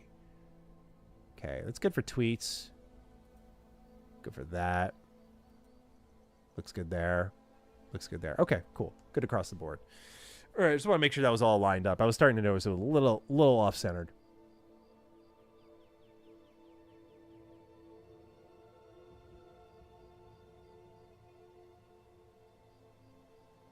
Okay, what do we got here? All right, we got some backstory here on this. Mr. 10 years in the joint. Jonathan Tubular is a YouTuber. He does ranking game videos. He gave us a lore about the guy on the GDC, and he never revealed the GDC guy name, so we just had to go and ask every retro game YouTuber. I sincerely, dude, I'm not even like trying. I don't know what you're talking about. I know Game Developer Conference, but I've never like been there or interacted with anyone there. So I don't have an answer for you. I feel bad because you've super chatted $10 twice here, but like sincerely no clue. So yeah, you got I guess the wrong guy in this case, unfortunately, but I would like to see the video. I am curious now. You got me interested here. Lore about the guy on the GDC. I don't know if that's Game Developer Conference, right? You let me know. But I appreciate you filling me in. I was curious. And thanks for supporting the streams, of course. SK Under the Dome. I have not played Dispatch yet. It is on the list. I want to play it with my wife, but I don't know if she'd be super into it or not. But it looks good. Bro, a spy. Yeah, I don't know what's going on here. We got people interrogating retro game YouTubers here. Look, man, I didn't think the retro game community had any beef. This is news to me. It's usually very laid back. Kaboo waboo. Thoughts on a 007 game in first versus third person? I grew up on first person stuff.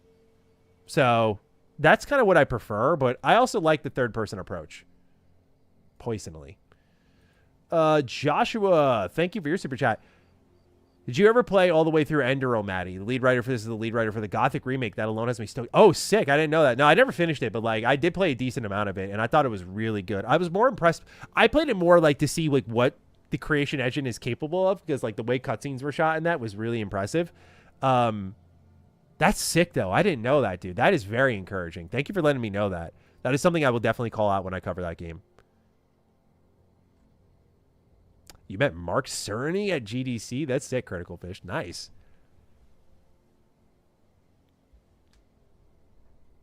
All right. Let's get this last slop topic on the docket here. And then oh wait, did I send? I did not send it to Emmett. Hang on. I got to send Emmett 2 videos. What did I send him here? IGN and then Xbox stock issues. God, this track is so good.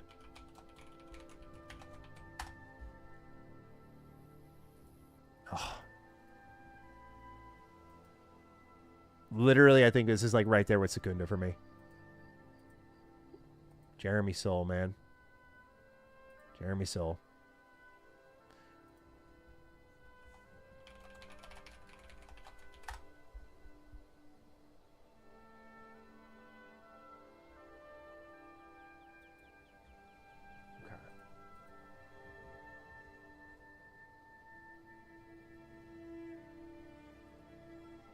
Maddie, what is a game that had a huge twist or surprise in the story that I should check out? Both Knights of the Old Republic games. That's come to mind. Games that had a surprise. Darkness 2. There's a random one for you. I wouldn't say surprise. Lost Odyssey is like shockingly great. I expected it to be great, but like it's one of my favorite JRPGs ever. Spec Ops: The Line. Oh my god.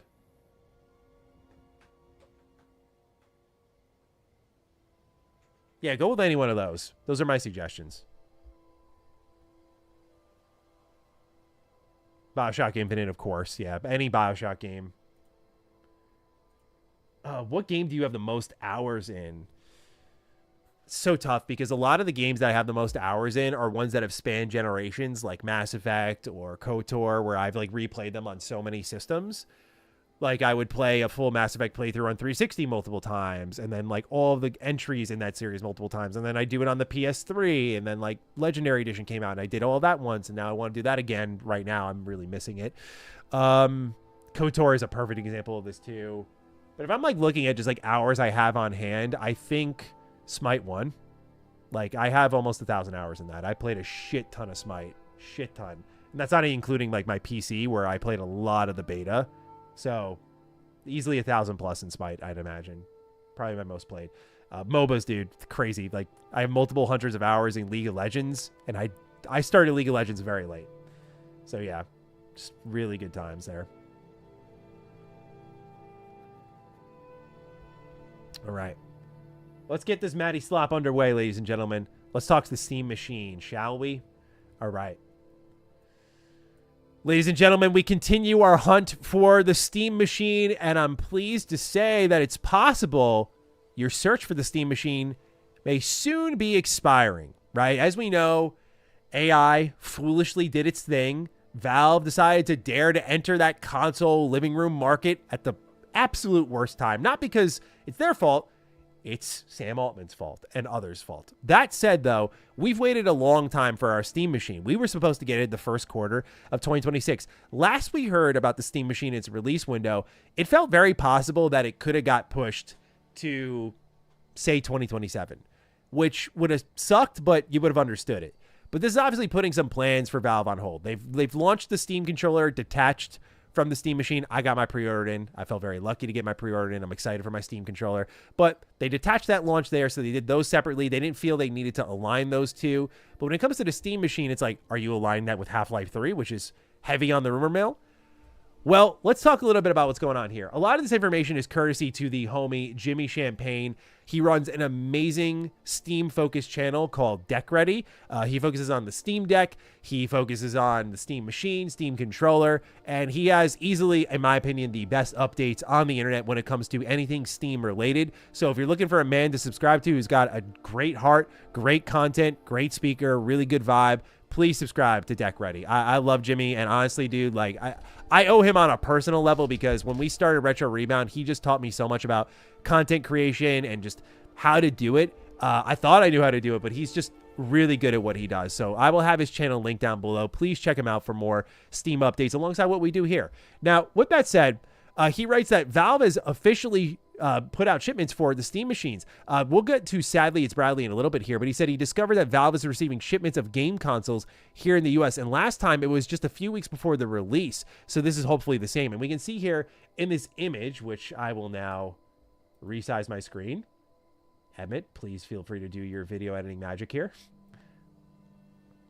There we go.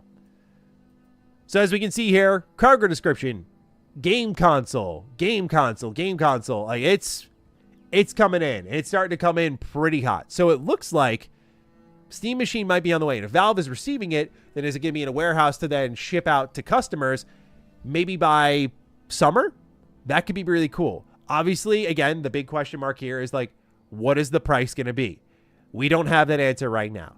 But Valve has talked about the logistics and how that's really what they're ironing out. We'll get into that in a moment here. But we also have a little bit more to look at here. This goes to Sadly It's Bradley, where he highlights here that there's even more, so many more. So there's been updates of more game consoles being imported by Valve. So they're starting to take in their Steam Machine stock. And the question is just how many? How many Steam machines are they taking in here? The rumor I saw on Twitter was like 250,000, which we do not have, at least as of this point in time, verified. But we do have from The Verge here a report that says how the Steam Machine, at least Valve themselves, has imported 50 tons of game consoles in just 2 days. So that's a big boy shipment here. Let me reorient this. Again, with the power of video editing, Emmett's going to bail me out here. Perfect. All right. So let's give this one a read here because it does give us some additional information on what's going on with the Steam Machine. He says, we still don't know when Valve will launch the Steam Machine, but we may not have to wait too long. Valve just imported roughly 50 tons of game consoles into the... Oh, wait. Yo, wait. We got to redo this. We got to redo this. Chat, you're here for the redo. I just realized I left the Skyrim music going. Fuck. Give me 1 sec. I gotta pause. Oh my God, I fucked up. Shout out to the homie Emmett, making his job tough here. Don't want to do it too bad though. I think someone mentioned in the chat. Yeah, whoopsies. All right, let's do that from the start, shall we? Take it from the top. You guys get to watch the real video process happen here. That is so funny. I'm like, wow. I was like, why am I in such a vibe right now? Oh, Skyrim music is playing. So, oh my gosh. Silly me. Well, thank you guys for trying to warn me. I apologize. I missed that. Let's get this all centered again and have some fun with it here. Okay, take two.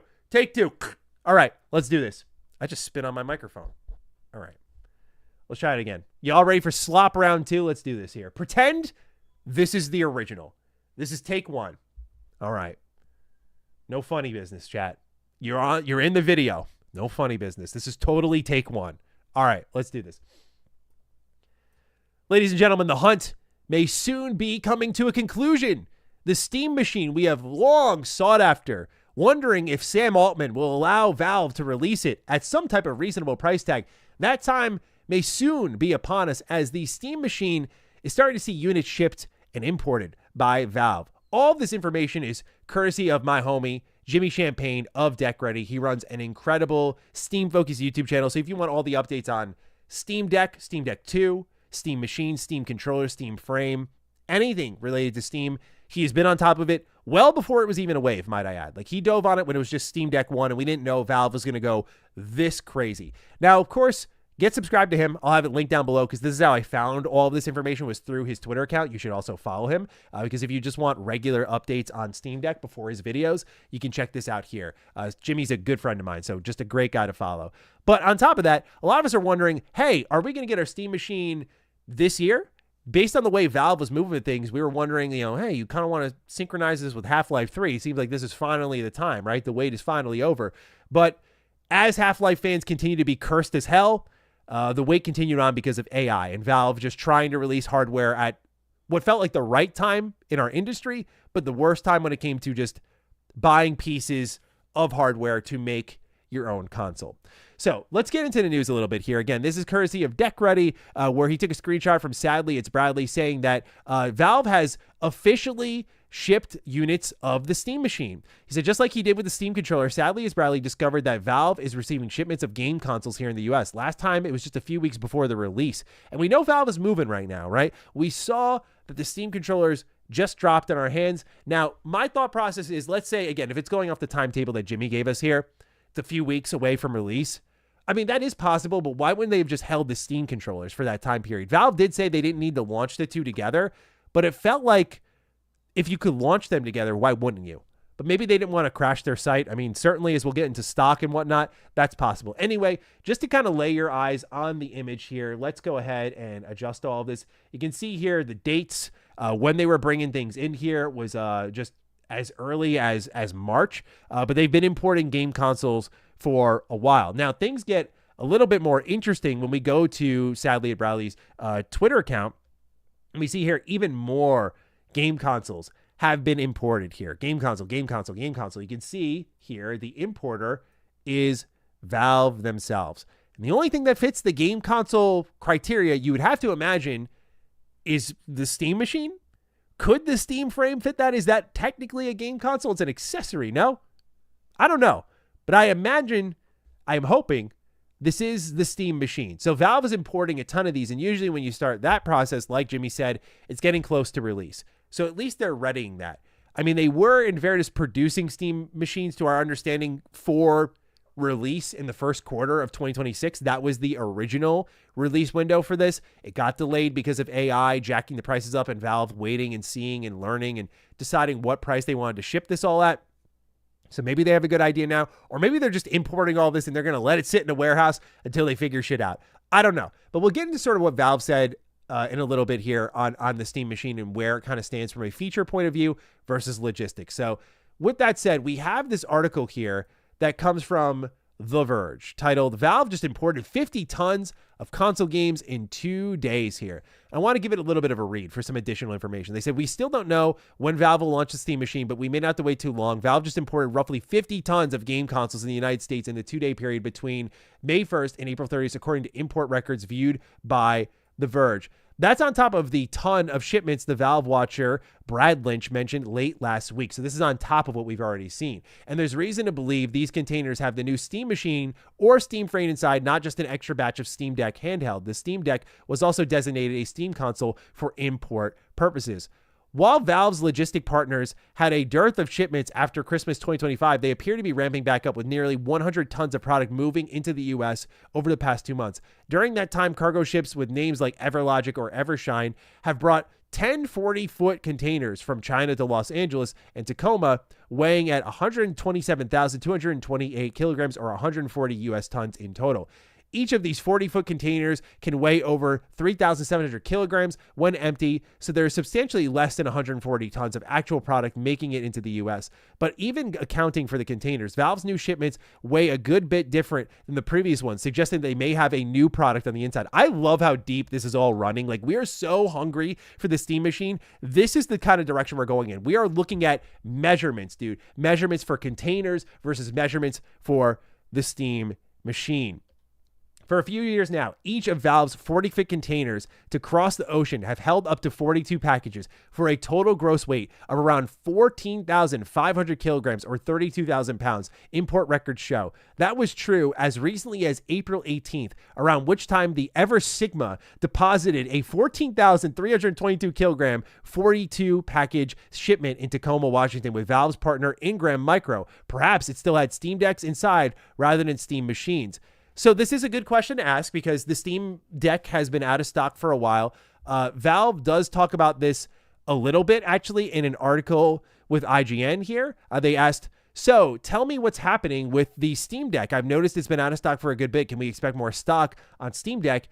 Is coming back in what time frame? And they said, yeah, we don't really have any specific details to share about that, but it's something we're working hard on. And as you're aware, there's a lot of considerations right now with respect to shipping because it's difficult, or being difficult, sorry, and also memory shortages and all that. So we're trying to work through that because we are very cognizant of the fact there are folks that want to get a Steam Deck and aren't able to currently get it. It's available in some regions right now, but in general, it's something that we're working very hard on. So Valve is trying to do this. A lot of people thought it's possible that given the Steam Deck's been around, it's sold pretty well.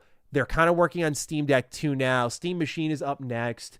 That Valve is maybe looking to slow down production of the Steam Deck and look to just ramp up on Steam Machine, which seems to be broadly appealing, or Steam Frame, Steam Controller, kind of put their money into that. But it looks like they're still going to produce more Steam Decks, which is great because that is the best handheld PC on the market, specifically the OLED model. I do like the original Steam Deck. It kicks a ton of ass, but the OLED model is everything the Steam Deck does, but better, smoother, quieter, better battery life. Like, it's got everything to it. All the bells and whistles here.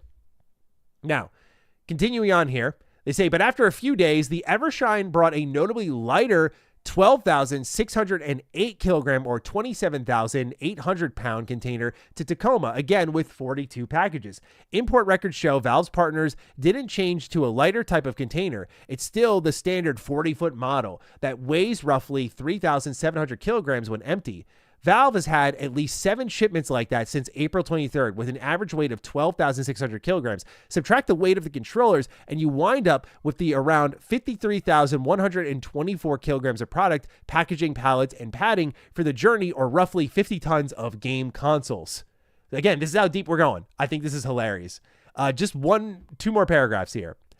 The Steam controller appears to have already sold out on launch day unless Valve plans to create a stockpile. The Steam machine could go even faster. I'm less sure about the Steam frame, even though I'm personally excited for its competition in the market. It's all possible all these containers do have Steam Deck handhelds inside, and something else accounts for the change in weight. Either way, Valve's finally getting hardware moving again.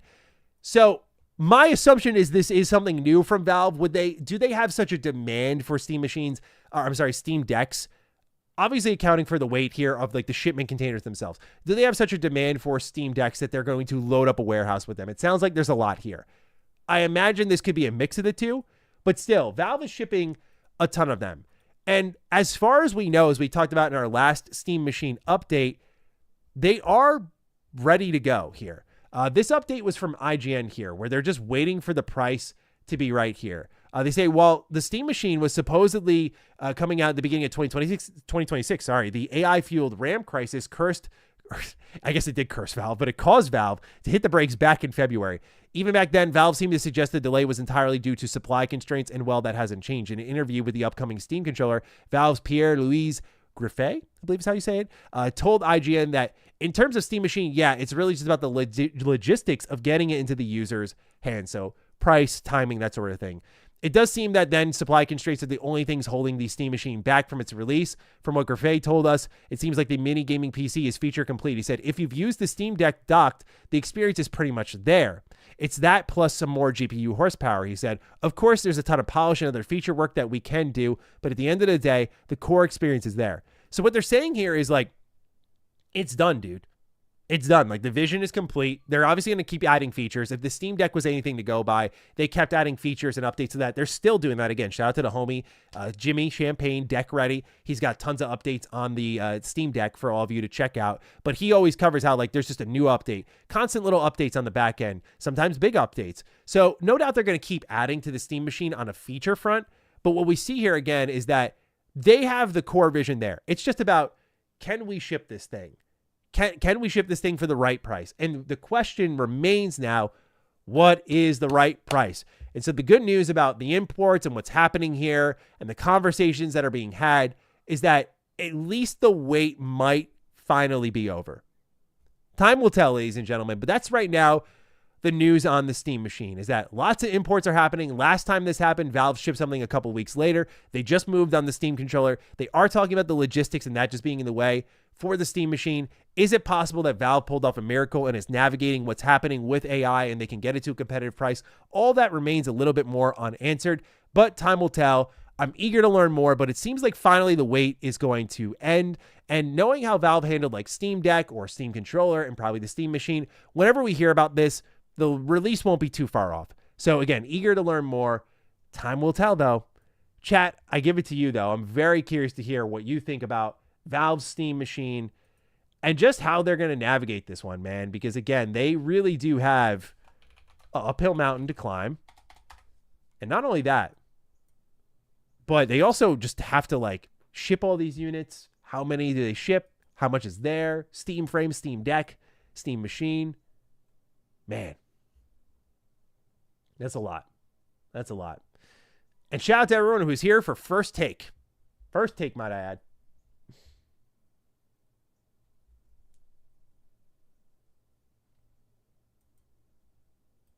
Let me get this over to Emmett in the meantime. And then we're good on the slot for the day, guys. Appreciate you hanging.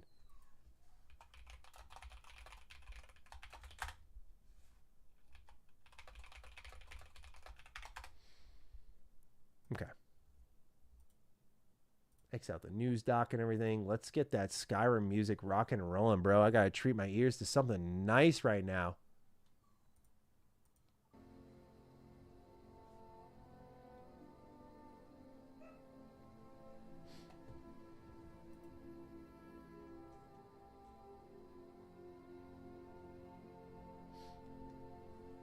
Source 3 on the way.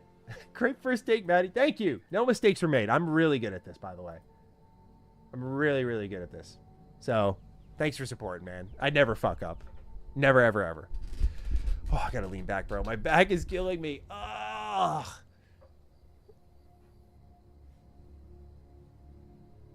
It's my lower back, too. That's the worst. I wish it was like mid to upper back, but it's lower back. Thank you, Ghostly. I know, no retries or anything like that. Like, dude, we just fucking hit a home run. That was pretty sick. Not gonna lie.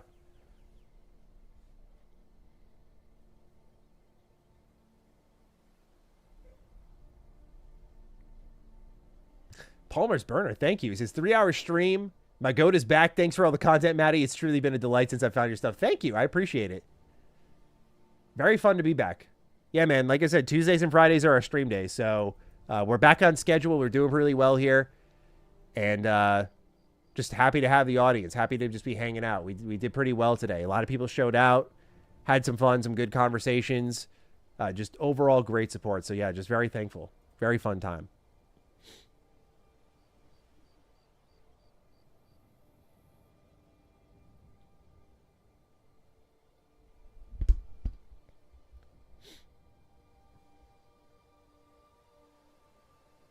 I'm with you, Monster. To see how they stack up against the rest is going to be interesting because, like, this could really shake things up. I don't think it's going to, like, transform the industry, but, it, you know, Valve could put some pressure if they want to.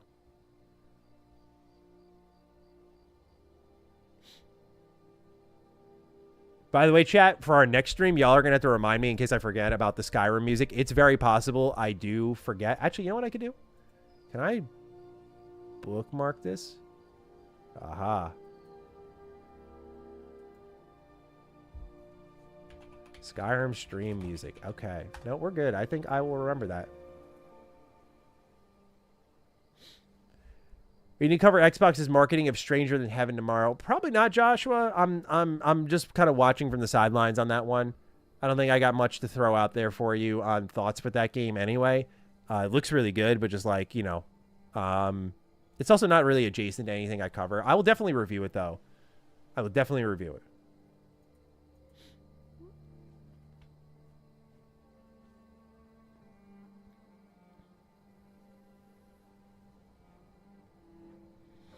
Honestly, guys, I hate the dip early. I feel bad because I know I'm like, I just finished the slop stuff and I'm like, okay, cool, let's hang. But like, my lower back is killing me. I think I need to like take a shower and just stretch.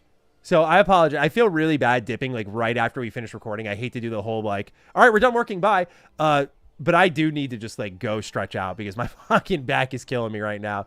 I've had this issue in the past, bro. Ever since I hurt myself in the gym, I have like a very weak lower back and it's because I don't work out my abs enough. So I need to fix it right now. So I appreciate everyone understanding in advance because I know back pain, y'all get it. It's the worst. But I just need to stand too, like just sitting all day. I'm a little stiff right now. Pause. So yeah, anyway, thank you guys for being here. We'll be back on Friday talking about whatever the games industry throws our way. Thank you for being here. Love you all dearly. And we'll talk real soon, all right? Back health is wealth, might I add. But thank you guys for being here. All right, let's talk real soon. We'll have a video out tomorrow on what Asha Sharma is doing with Xbox because that girl just can't stop.